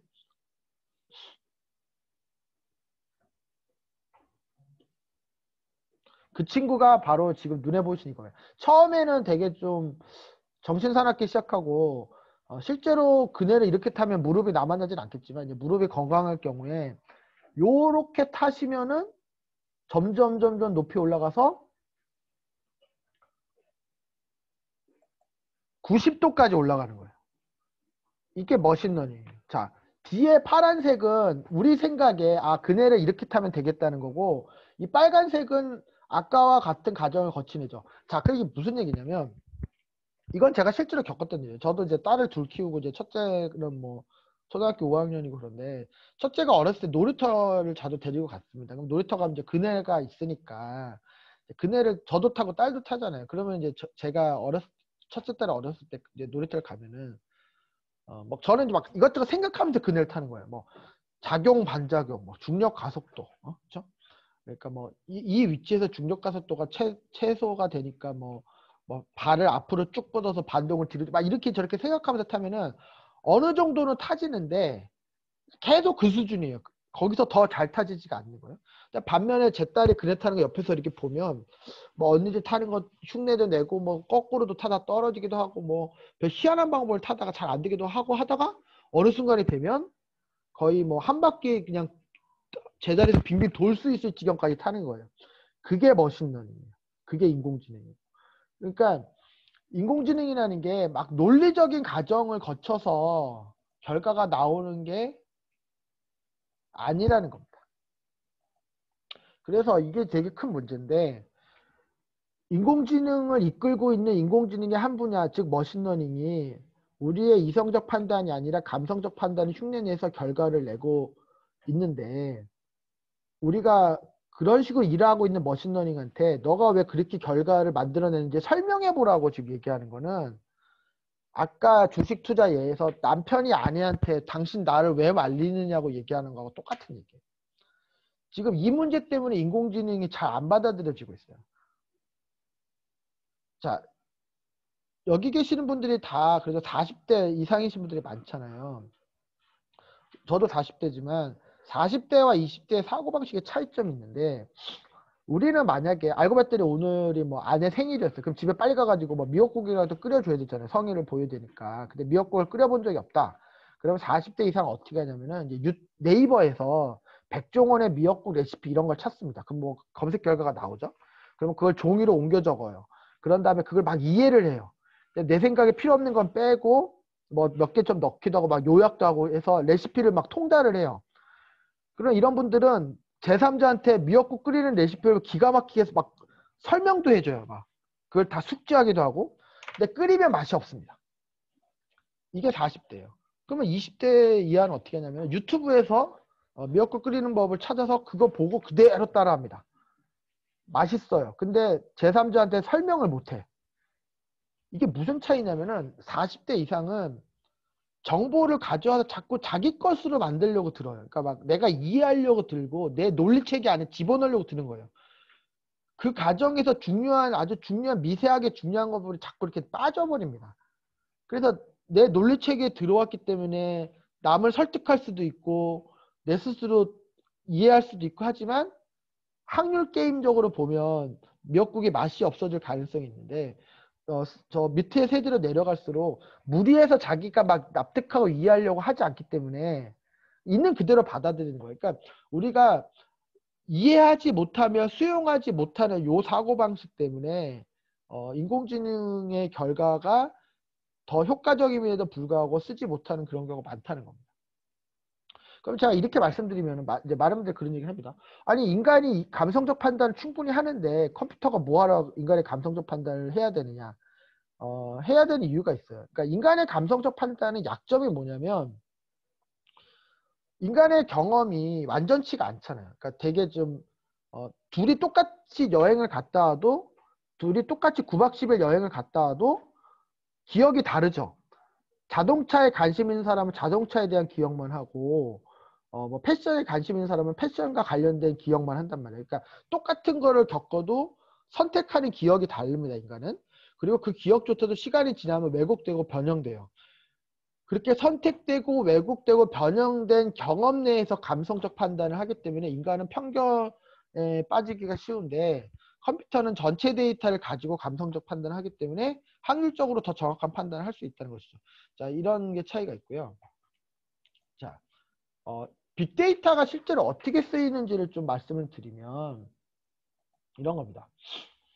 결국은 우리가 어딘가로부터 빅데이터를 가져오고 그 빅데이터를 이제 수집하고 저장하고 분석하고 활용하는 이 일련의 과정을 거치게 되는데 빅데이터를 어디서부터 가져오고 어떻게 수집하고 어떻게 저장하는지까지는 기술적으로 춘추전국 시대가 끝났어요.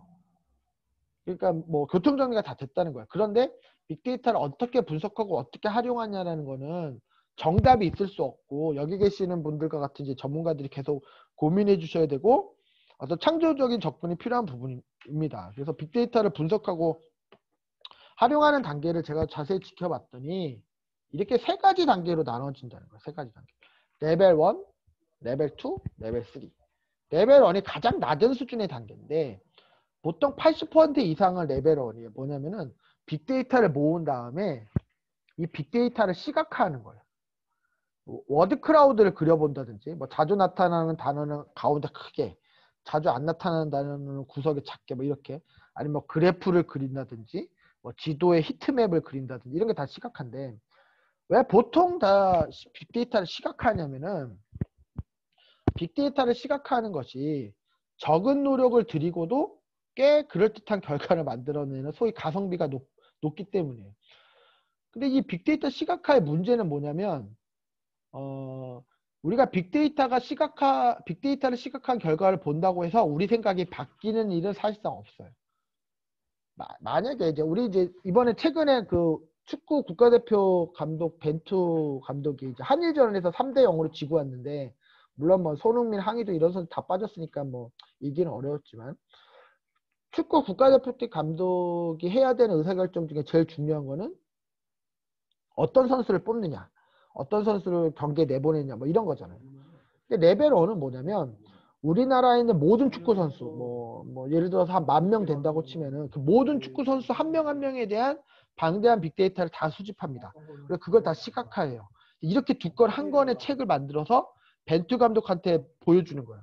그럼 벤투 감독이 그 우리나라 모든 축구 선수가 시각화되는 거를 한 장 한 장 전화번호 책 보듯이 막 넘겨본 다음에 다들 열심히 하는구나 하고 딱 덮고 자기가 생각한 대로 뽑아요. 이승우는 뽑을 생각이 없었으면 안 뽑고 뭐 손흥민은 뽑을 생각이 있었으면 뽑고 이 빅데이터를 시각한 걸 봤다고 해서 이승우 안 뽑으려고 했는데 이거 봤더니 뽑아야겠네 이렇게 되지는 않는다는 거예요. 그게 빅데이터 시각화의 문제예요. 빅데이터 시각화는 비유를 하자면 비행기를 산속에 묻어놓고 카페 인테리어로 쓰는 거예요. 여기서 말하는 비행기가 빅데이터를 상징하는 건데 수천억짜리 비행기를 쓰는 건 맞는데 되게 아깝게 쓰는 거죠. 이게 레벨 1입니다. 레벨 2는 레벨 1보다는 나은데 벤투 감독이 먼저 나는 어떤 기준으로 선수를 뽑는지를 먼저 밝혀요. 그러면 그 기준을 잘 듣고 저희 회사 같은 이제 빅데이터 전문가들이 그 기준에 맞게 한국의 모든 축구 선수들의 데이터를 모아서 거기에 맞게 정리해서 보고서 같은 걸 만들어서 벤투 감독한테 딱 줘요. 그럼 아까 거보다 낫습니다. 왜냐하면 이제 벤투 감독의 의사결정에 영향을 끼칠 가능성이 조금은 생기죠. 하지만 이것도 결국 벤투 감독이 선수를 뽑는 거예요. 아까 거보다 영향을 조금은 받겠지만 이 레벨 2는 비행기를 버스로 쓰는 겁니다. 사람 많이 타잖아요. 그러니까 할주로 이쪽 끝에 사람 300명 태워서 붕 가서 한 2분 뒤에 내리세요. 다 내리고 또 그러니까 사람들이 이거 움직이긴 하는데 뭐 이상하게 움직인 거예요. 이게 레벨 2예요. 레벨 3가 돼야 빅데이터를 제대로 쓰는 건데 사실 레벨 3에 해당하는 회사는 상위 1%가 안 되고 뭐 구글, 아마존 이런 회사인데 이걸 어떻게 하는 거냐면은 이게 실제로 있었던 일이죠. 그러니까 이 앞에 브라질 월드컵에서 브라질 월드컵 준결승전에서 독일이 브라질을 이제 7대1로 이긴 적이 있습니다. 근데 이제 어떻게 그게 가능했냐면은 독일의 그 SLP라고 하는 ERP 만드는 회사에 이제 축구 동영상 AI 솔루션이 있어요. 그래서 그 AI 솔루션을 이용해서 독일 국가대표팀이 무슨 생각을 했냐면은 우리가 월드컵엔 분명히 나갈 것이고 월드컵 조회선도 통과하면 이제 16강부터 토너먼트가 시작되는데 그 토너먼트 중간에 브라질을 반드시 만날 거라는 거예요. 왜냐면 이제 독일, 브라질이 세계 랭킹 1등, 2등이니까. 그때 브라질을 이겨야 우승을 한다고 생각을 한 거예요. 그래서 월드컵을 준비하는 4년 동안 브라질 축구 대표 선수가 될 가능성이 1%라도 있는 모든 브라질 선수들의 동영상을 다 수집했어요. 경기 동영상, 연습 동영상 이런 거요. 그 방대한 동영상을 인공지능으로 분석해서 브라질을 잡으려면은 우리 독일 팀이 어떤 선수가 필요하고 전술을 어떻게 가져가야 되고 훈련을 어떻게 해야 되는지가 인공지능이 그 솔루션을 딱 알려줍니다. 그러면 레브 감독이 그거를 믿고 거기에 맞게 4년 동안 준비를 한 거예요. 실제로 브라질을 만나고 보니까 이제 점수차가 7대1이 된 거죠. 이렇게 하는 게 레벨 3예요. 레브 감독이 선수를 뽑은 게 아니고 방대한 빅데이터를 모으고 이 방대한 빅데이터를 가지고 인공지능을 돌려서 월드컵에서 우승하려면 누가 필요하다 라는 결과가 나오고 레브 감독이 그 결과를 전부는 아니었겠지만 상당 부분 수용한 의사결정을 사람이 한 게 아니라는 거예요. 레벨 3는. 레벨 1, 2와 레벨 3의 근본적인 차이는 레벨 1, 2는 의사결정을 사람이 하는 거고 레벨 3는 의사결정을 인공지능이 하는 건데 정확하게 얘기하면 인공지능이 의사결정을 했다기보다는 데이터를 기반으로 최선을 찾는 거죠. 데이터를 기반으로. 그래서 우리가 레벨 3를 뭐 데이터 드리븐이라는 말을 쓰기도 하는데 레벨 3까지 구현하는 인공지능 기술은 다 준비되어 있습니다. 지금. 그런데 많은 기업들이 레벨 3를 못하는 이유는 레벨 3에 맞는 조직 문화나 의사결정 구조가 아니기 때문이에요. 4년 전에 알파고 이벤트를 할 때 그 알파고 프로젝트를 했던 구글 개발자들은 바둑을 모르던 사람들이거든요. 근데 만약에 한국 기업이었으면 중간에 뭐 전무나 이런 임원이 그 개발팀한테 브리핑 해봐. 너네 어떤 식으로 바둑을 두는지 설명해봐. 이렇게 얘기했을 거예요. 설명이 안 됐을 거예요. 그렇죠? 그럼 거기서 프로젝트가 중단이죠. 근데 구글의 조직 문화는 그런 조직 문화가 아니죠. 너네가 바둑 처음 둬본 애들이고 너네 스스로도 바둑 어떻게 두는지 설명을 못하지만 한번 해봐. 근데 뭐 이세돌 이겼으니까 얘기 끝난 거죠.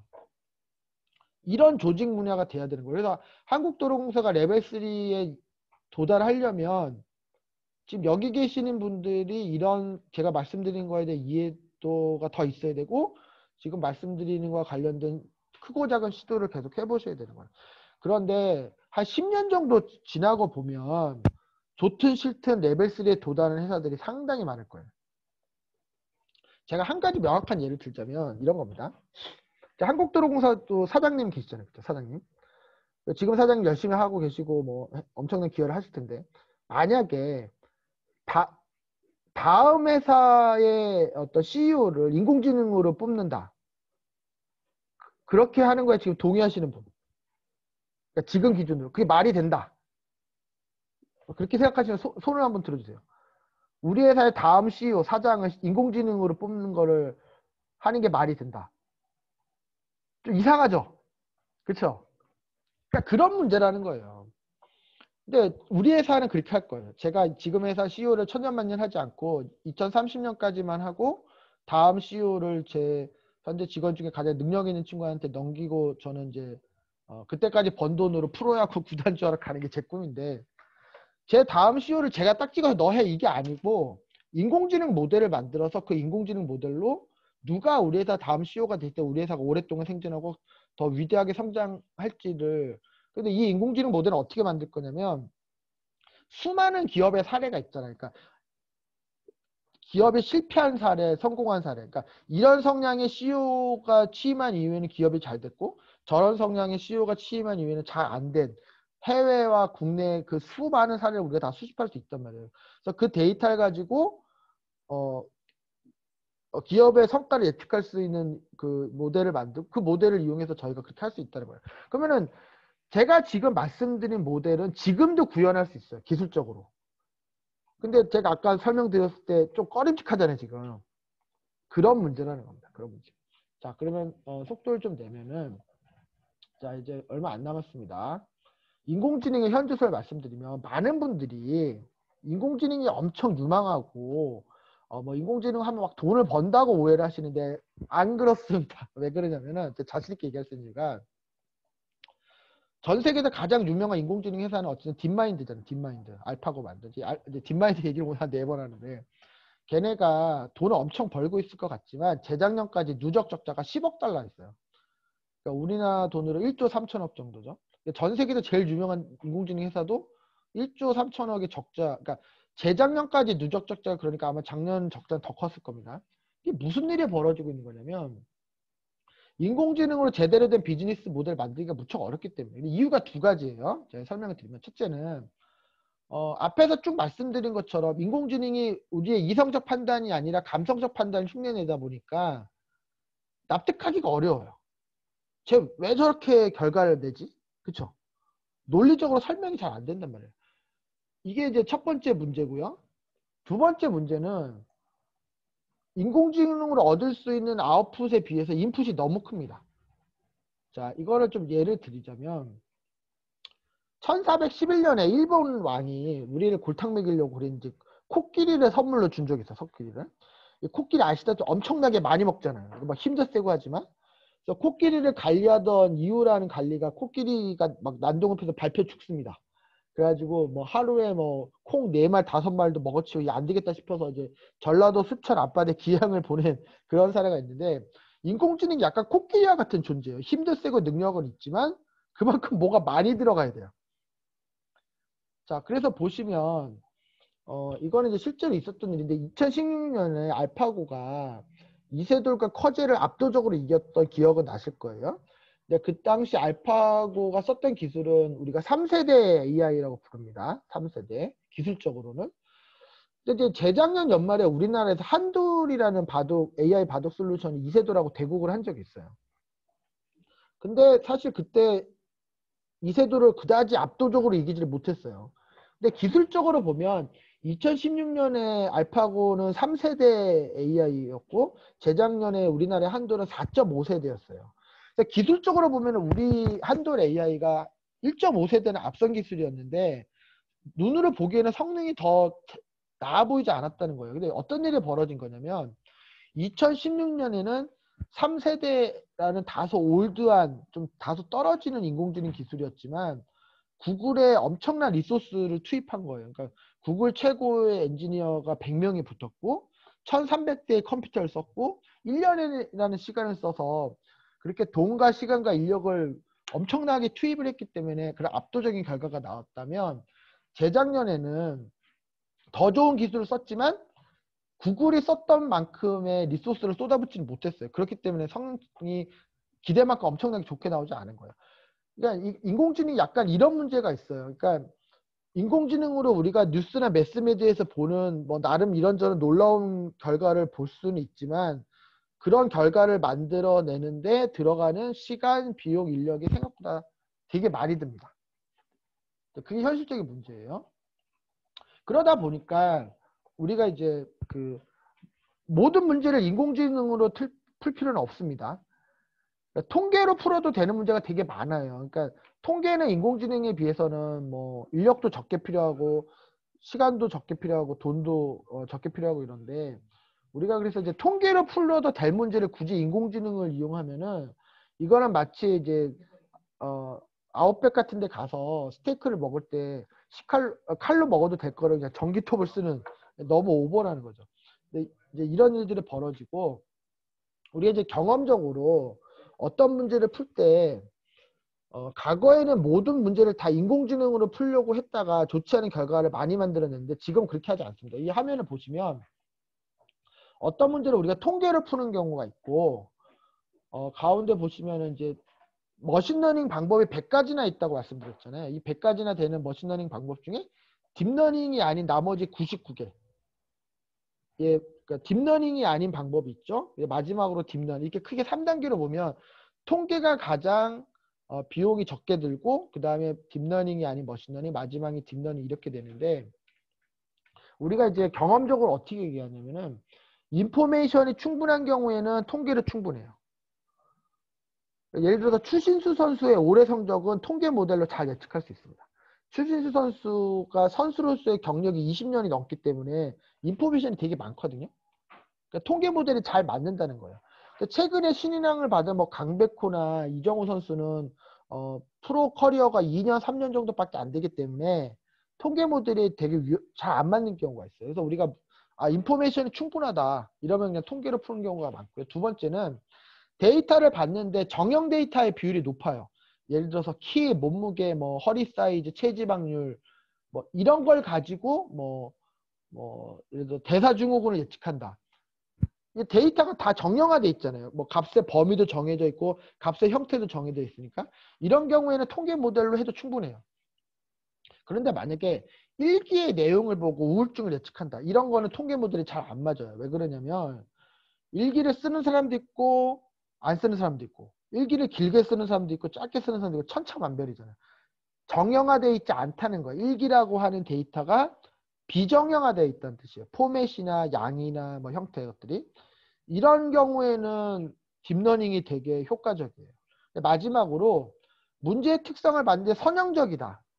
그러니까 예를 들어서 학습 시간하고 성적의 경우 아무래도 비례하겠죠.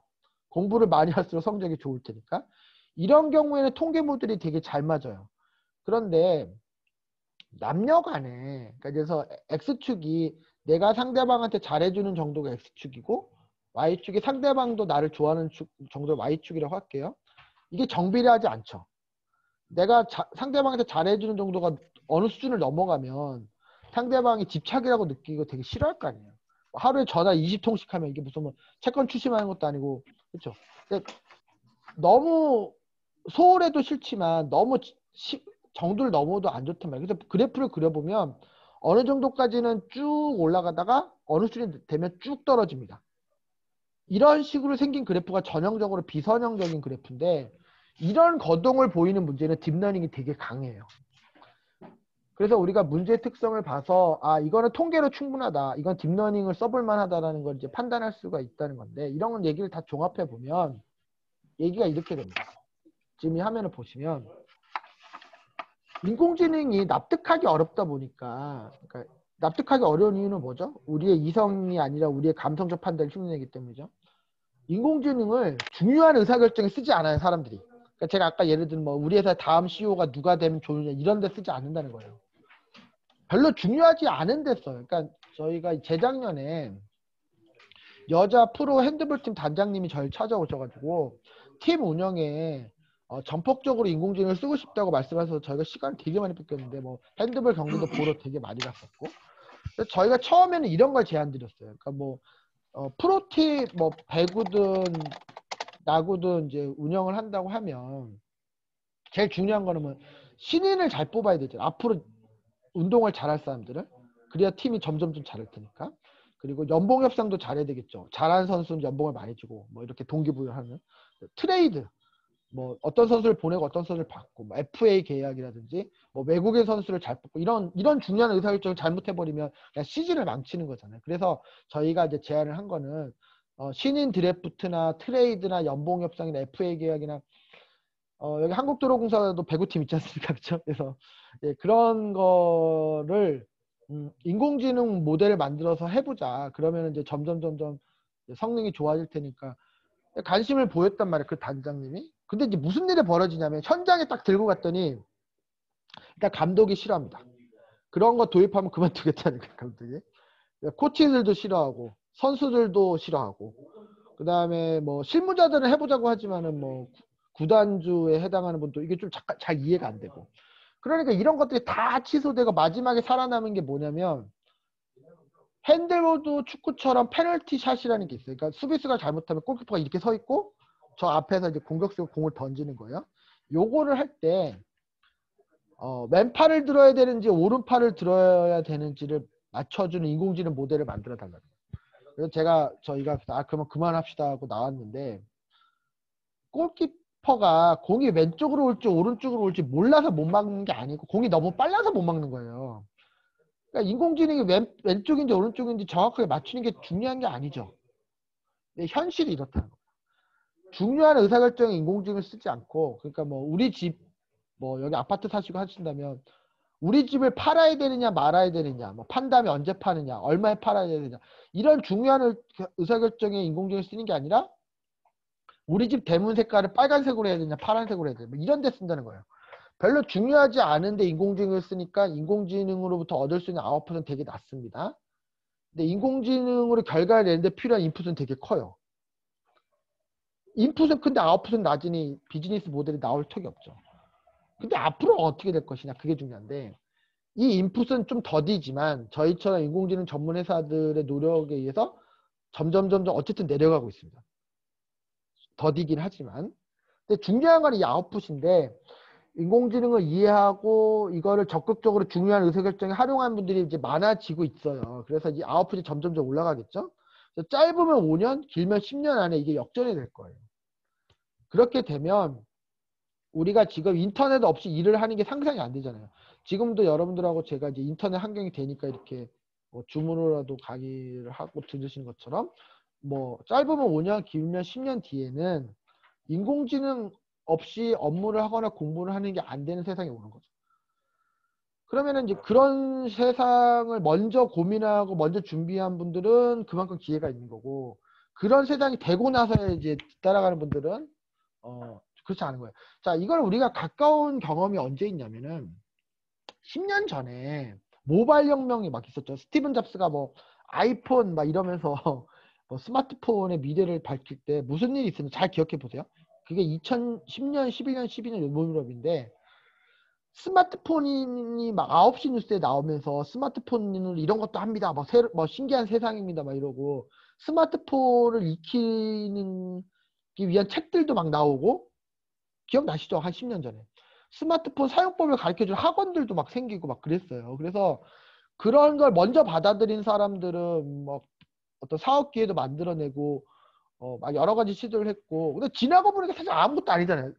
뭐 스마트폰을 배우려고 뭐하러 책을 사며 뭐하러 학원을 다녀요. 그냥 사서 이것저것 해보면은 그게 스마트폰인 것처럼. 그러니까 인공지능도 똑같은 거예요. 이게 한 10년 지나고 보면 그냥 뭐 자연스럽게 다 인공지능을 이용해서 이것저것 하고 그렇게 되는데 이거를 좀 빨리 한 사람이 있고 그렇게 다 하고 나서 이제 하는 사람이 있고 이제 그런 차이입니다. 자, 이제 2페이지가 남았습니다. 예. 제가 시간 배분을 좀 계획대로 하고 있는 것 같은데 이거죠. 마지막 결론이 이건데 4차 산업혁명을 선도하는 리더가 되시기 위해서 어떤 걸 생각하셔야 되냐면 이거예요. 인공지능이 할 수 없고 해서도 안 되는 일이 딱 2가지입니다. 딱 2가지. 첫째는 가치 판단. 둘째는 창조적인 일. 요 2가지예요. 이건 인공지능이 못해요. 그래 한다고 쳐도 쓸 수가 없어요. 그 결과를. 가치 판단은 이런 겁니다. 예를 들어서 우리가 지금 같이 학교를 다니면서 대학교를 다니고 있는데 이 대학교가 희한하게 컨닝이 만연해 있는 거예요. 막 중간고사, 기말고사 때 막 서로 대놓고 베끼고 막 그러는 거예요. 뭐 걸리지도 않고 걸려도 뭐 그냥 너 그러지 마 그렇게 혼나는 걸 끝나고 막 그러는 대학교가 있다고 칩시다. 우리가 거길 다니는데 인공지능한테 상황이 이러한데 나도 컨닝을 해야 되냐 말아야 되냐라고 물어보면 인공지능이 뭐라고 얘기하냐면 컨닝을 하라고 얘기합니다. 왜냐면 사례를 기반으로 봤더니 컨닝을 해도 잘 안 걸리고 컨닝해서 안 걸리면 점수가 높게 나오죠. 걸려봐야 막 구두 경고 받는 걸 끝내니까 별로 피해도 없죠. 그러니까 사례를 기반으로 채서는 뭐죠? 컨닝을 하는 거잖아요. 근데 우리는 이런 경우에 컨닝을 안 하죠. 이게 옳지 않다고 믿고 있기 때문에. 우리 가치관에 맞지 않기 때문에.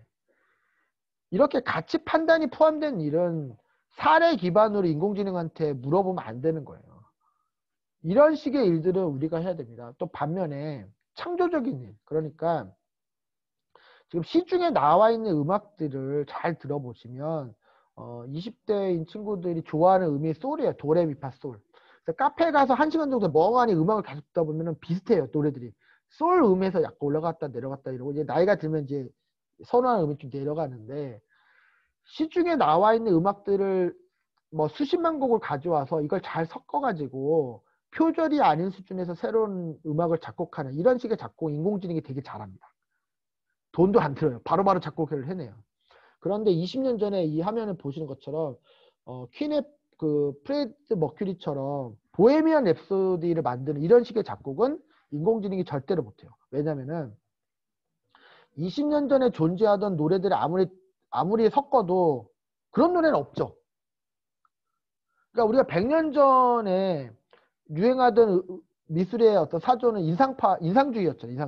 인상주의 그림들이 아무리 섞고 막 재조합을 해도 야수파, 입체파 이런 건 안 나오는 거잖아요. 그러니까 뭐 피카소나 드냉 이런 사람들이 이게 미술의 미래다라고 그냥 덜렁 만들어버린 거잖아요. 이런 식의 결과는 사람이 해야 되고 이건 인공지능이 못한다는 거예요. 지금 프랑스 파리가 에펠탑이 없는 파리는 상상이 안 되는데 처음에 파리에다가 에펠탑을 만들 때 예술가들이 다 반대했어요. 이게 예술의 도시에 무슨 철근 덩어리를 갖다 놓느냐. 뭐 그 사람들 말에 대충 들어보면 맞잖아요. 근데 에펠탑이 다 완성되고 보니까 아이러니하게도 더 어울리는 거예요. 그래서 그 반대 시했던 사람들이 막 자기들이 반성한다고 그런 말 했었던 건데 그 당시 파리 전경을 가지고 딥러닝을 하면 그 당시 파리와 비슷한 건물을 지었을 거예요. 근데 인간 예술가가 그 당시 파리 분위기 색상은 그런 걸 알겠지만 전혀 그냥 철근 덩어리를 하나 갖다 놓는 창조를 해버린 거예요. 자, 이 얘기는 뭐냐면 뒤집어서 얘기하면 앞으로는 어떤 시대가 되냐면 가치 판단을 할 줄 아는 사람, 창조적인 일을 할 줄 아는 사람들은 귀해지고 비싸집니다. 앞으로는. 반면에 가치 판단이 필요 없고 창조성이 필요 없고 그냥 데이터만 들여다보면 할 수 있는 일을 하는 사람들은 빠른 속도로 인공지능으로 대체가 될 거라는 거예요. 앞으로는. 근데 이거는 어떤 직업은 여기에 해당하고 어떤 직업은 여기에 해당하지 않는 그런 문제가 아니에요. 똑같은 약사라도 대형 병원에 딸려 있는 약사들은 지금 대체가 되고 있어요. 왜냐면 이분들은 처방전만 보고 약을 지어주면 돼요. 이거 하는데 아무런 뭐 창조성도 필요 없죠. 뭐 가치 판단하고 말고 할 거 없잖아요. 처방전대로 정확하게 약을 꺼내서 조제해서 주면 되니까. 이건 인공지능이 잘하는 일이란 말이에요. 실제로 대체가 돼요. 근데 시골이나 동네 약국 의사는 대체되기가 힘들어요. 왜냐하면 이분들은 가치 판단과 창조적인 어떤 의사결정을 해야 되는 부분이 있어요. 예를 들어서 내 단골이 찾아왔는데 이 사람이 필요한 약이 10만 원짜리예요. 근데 이 사람이 사는 형편이 어려운 걸 내가 뻔히 알아.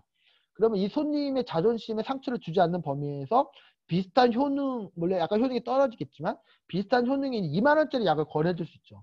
이거는 가치 판단이죠. 근데 또 단골이 왔는데 이 아저씨 맨날 술 먹고 술병 나고 막 이런 사람이야. 그럼 그 사람한테 위장약을 줄 게 아니라 술 좀 끊으라고 잔소리하고 돌려보낼 수 있죠. 이건 창조적 문제 해결 이런 거. 그러니까 처방전만 보고 기계적으로 해내는 일이 아니죠. 단골의 상황을 내가 이해하고 거기에 맞게 창조적인 대안을 제시하고 이런 식으로 일하는 약사들은 살아남는다는 거예요. 또 기해지고. 택시기사를 예를 들자면 내비게이션 따라가서 손님을 태워서 내비게이션대로 가서 내려서 자동 결제하고 이렇게 일하는 택시기사는 자율주행 자동차가 대체할 수 있죠. 하지만 똑같은 택시기사라도 예를 들어서 손님을 봤더니 이 여행객이야. 빨리 가는 게 중요한 게 아니잖아요. 그러면 손님한테 양해를 구해서 일부러 한강별 따라서 이동을 해서 좀 경치도 구경하게 만든다든지 그러니까 뭐 손님을 봤더니 막 지금 1시가 바쁜 사람이야. 그러면 택시 요금이 좀 더 나오더라도 빠른 길을 간다든지 이런 식으로 일하는 택시 기사들은 살아남습니다. 의사와 간호사 중에 앞으로 인공지능으로 대체할 가능성이 높은 사람은 의사예요. 의사가 전부 다 대체되지는 않아요. 근데 이제 의사가 하는 일 중에 임상 데이터를 보고 어떤 결정을 내리는 진료를 듣고 감기다 아니다 뭐 수술을 하자 말자 어떤 종양을 CT를 보고 암인 것 같다 아니다 이런 일들은 컴퓨터가 더 잘한다는 거예요.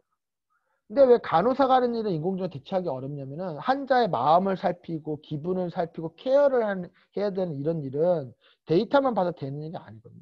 그러니까 이런 식의 변화가 앞으로 있다는 겁니다. 자, 그러면은 앞으로 4차 산업혁명을 선도하는 리더가 되시기 위해서 좀 구체적으로 말씀드리면 첫 번째는 가치 판단과 창조성이 필요한 일은 우리가 해야 돼요. 그거는 우리가 해야 돼요.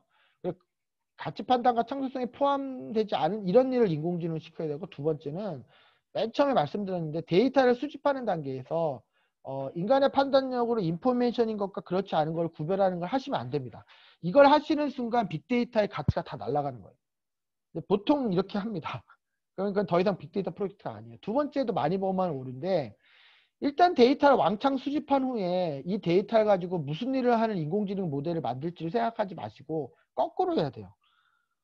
무슨 일을 하는 무슨 일이라는 게 결국 예측 아니면 추천인데 무슨 일을 하는 인공지능 모델을 만들지를 먼저 고민하고 이런 인공지능을 잘 만들기 위해서는 어떤 데이터가 필요하고 데이터를 어떻게 수집해야 되는지를 생각해서 그렇게 되도록 전체 시스템과 프로세스를 만드는 이렇게 접근을 하셔야 되고요. 네 번째는 데이터를 모은 다음에 전처리를 어쨌든 하게 되어 있는데 데이터 전처리를 하실 때 최종 결과가 내가 원하는 방향으로 나오도록 전처리를 하시면 안 돼요. 이렇게 되면 이제 결국 간접적으로 내 의도가 반영되는 거기 때문에 그러니까 데이터 전처리의 의미는 데이터에서 우리가 중요한 메시지와 패턴을 잘 찾아내도록 하는 거지 최종 분석의 결과가 내가 원하는 대로 되도록 하는 건 아니라는 거예요. 그리고 마지막으로는 가치가 큰 중요한 의사결정에 인공지능을 쓰는 시도를 계속 해주실 필요가 있다.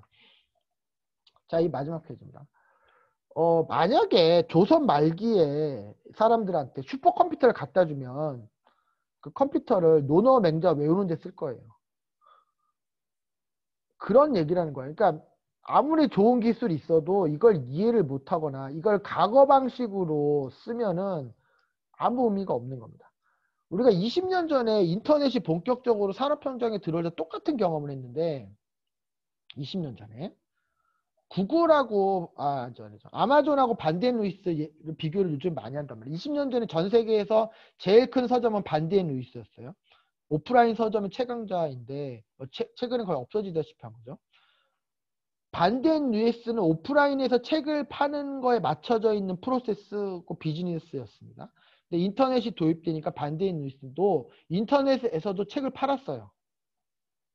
반면에 아마존은 처음부터 오프라인에서 책을 팔 생각 아예 처음부터 하지도 않고 온라인에서 책을 팔 생각의 회사를 만든 거예요. 그랬더니 이제 그 다음에 격차는 이미 아실 텐데 이게 무슨 얘기냐면 반디앤 루이스는 기존에 일하는 방식, 기존의 문화, 기존의 의사결정 구조는 그대로 두고 인터넷 기술만 더해서 인터넷에서도 책을 몇 권 판 거예요. 아무런 변화가 없었던 거죠, 결국. 근데 아마존은 인터넷에서 책을 파는 걸 염두에 두고 처음부터 회사를 그렇게 만든 거예요. 거기에 맞게 프로세스를 만든 거고. 많은 기업들이 저희가 이렇게 만나보면 기존에 일하던 방식 그대로 기존의 의사결정 구조, 기존의 조직 문화 하나도 안 바뀌어 그대로 있고 거기다가 인공지능 기술만 떡하니 얹어서 어떤 성과를 자꾸 내시려고 하시는데 아무 일도 안 벌어질 것이다. 그렇게 되면 아무것도 안 벌어질 거라고. 그러니까 앞으로 인공지능, 빅데이터가 주가 되는 이 4차 산업혁명 시대는 이미 시작이 됐어요. 이미. 그러니까 앞으로 시작될 것이다가 아니라 이미 시작이 됐는데 이걸 염두에 두고 우리가 일하는 방식과 조직 문화, 의사결정 구조를 어떻게 바꿀 건지를 생각을 해주셔야 되고 앞으로 5년, 10년이 지나면 그런 거를 빨리 받아들인 조직이 있고 좀 늦게 받아들인 조직이 있을 거고요. 그런 조직들 간의 격차는 분명 벌어질 겁니다. 자, 그러면 제가 준비한 거는 여기서 마치고 혹시 질문이나 의견이 있으시면 제가 질문이랄까? 하나 정도, 한두 개 정도 예.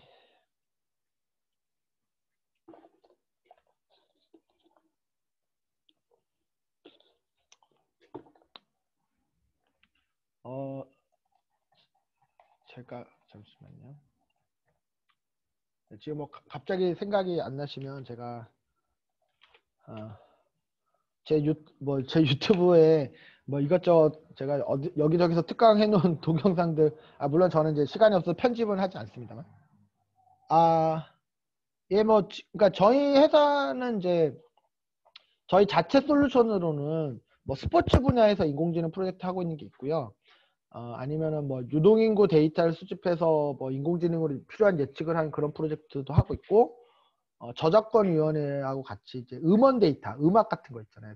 그거를 이제 인공지능으로 예측해서 뭐 사재기 같은 걸 잡아내거나, 그러니까 순위를 높이기 위해서 막 사재기 하는 경우가 있어요. 그 다음에 역주행하는 경우 있잖아요. 최근에 롤링, 브레이브 걸스의 롤링 같은 거. 그러니까 역주행 같은 것도 예측하거나 하는 뭐 그런 프로젝트 하고 있고요. 그리고 이제 그건 이제 저희 자체 솔루션이고, 그러니까 인공지능이 필요한 회사가 많다 보니까 이제 그런 회사의 일을 또 해드리기도 합니다. 근데 이제 이런 일을 지난 뭐 5년 반, 6년째 하다 보니 거듭 말씀드리지만 결과적으로 이 인공지능 프로젝트가 성공하느냐 실패하느냐 마지막 차이는 어디서 나냐면은 그러니까 지금 쭉 말씀드린 거에 대한 이해의 수준, 그리고 인공지능이나 빅데이터를 잘 활용하기 위해서 좀 전향적으로 시도를 하느냐 아니냐, 그런 차이에서 좀 차이가 나더라고요. 예, 좋습니다.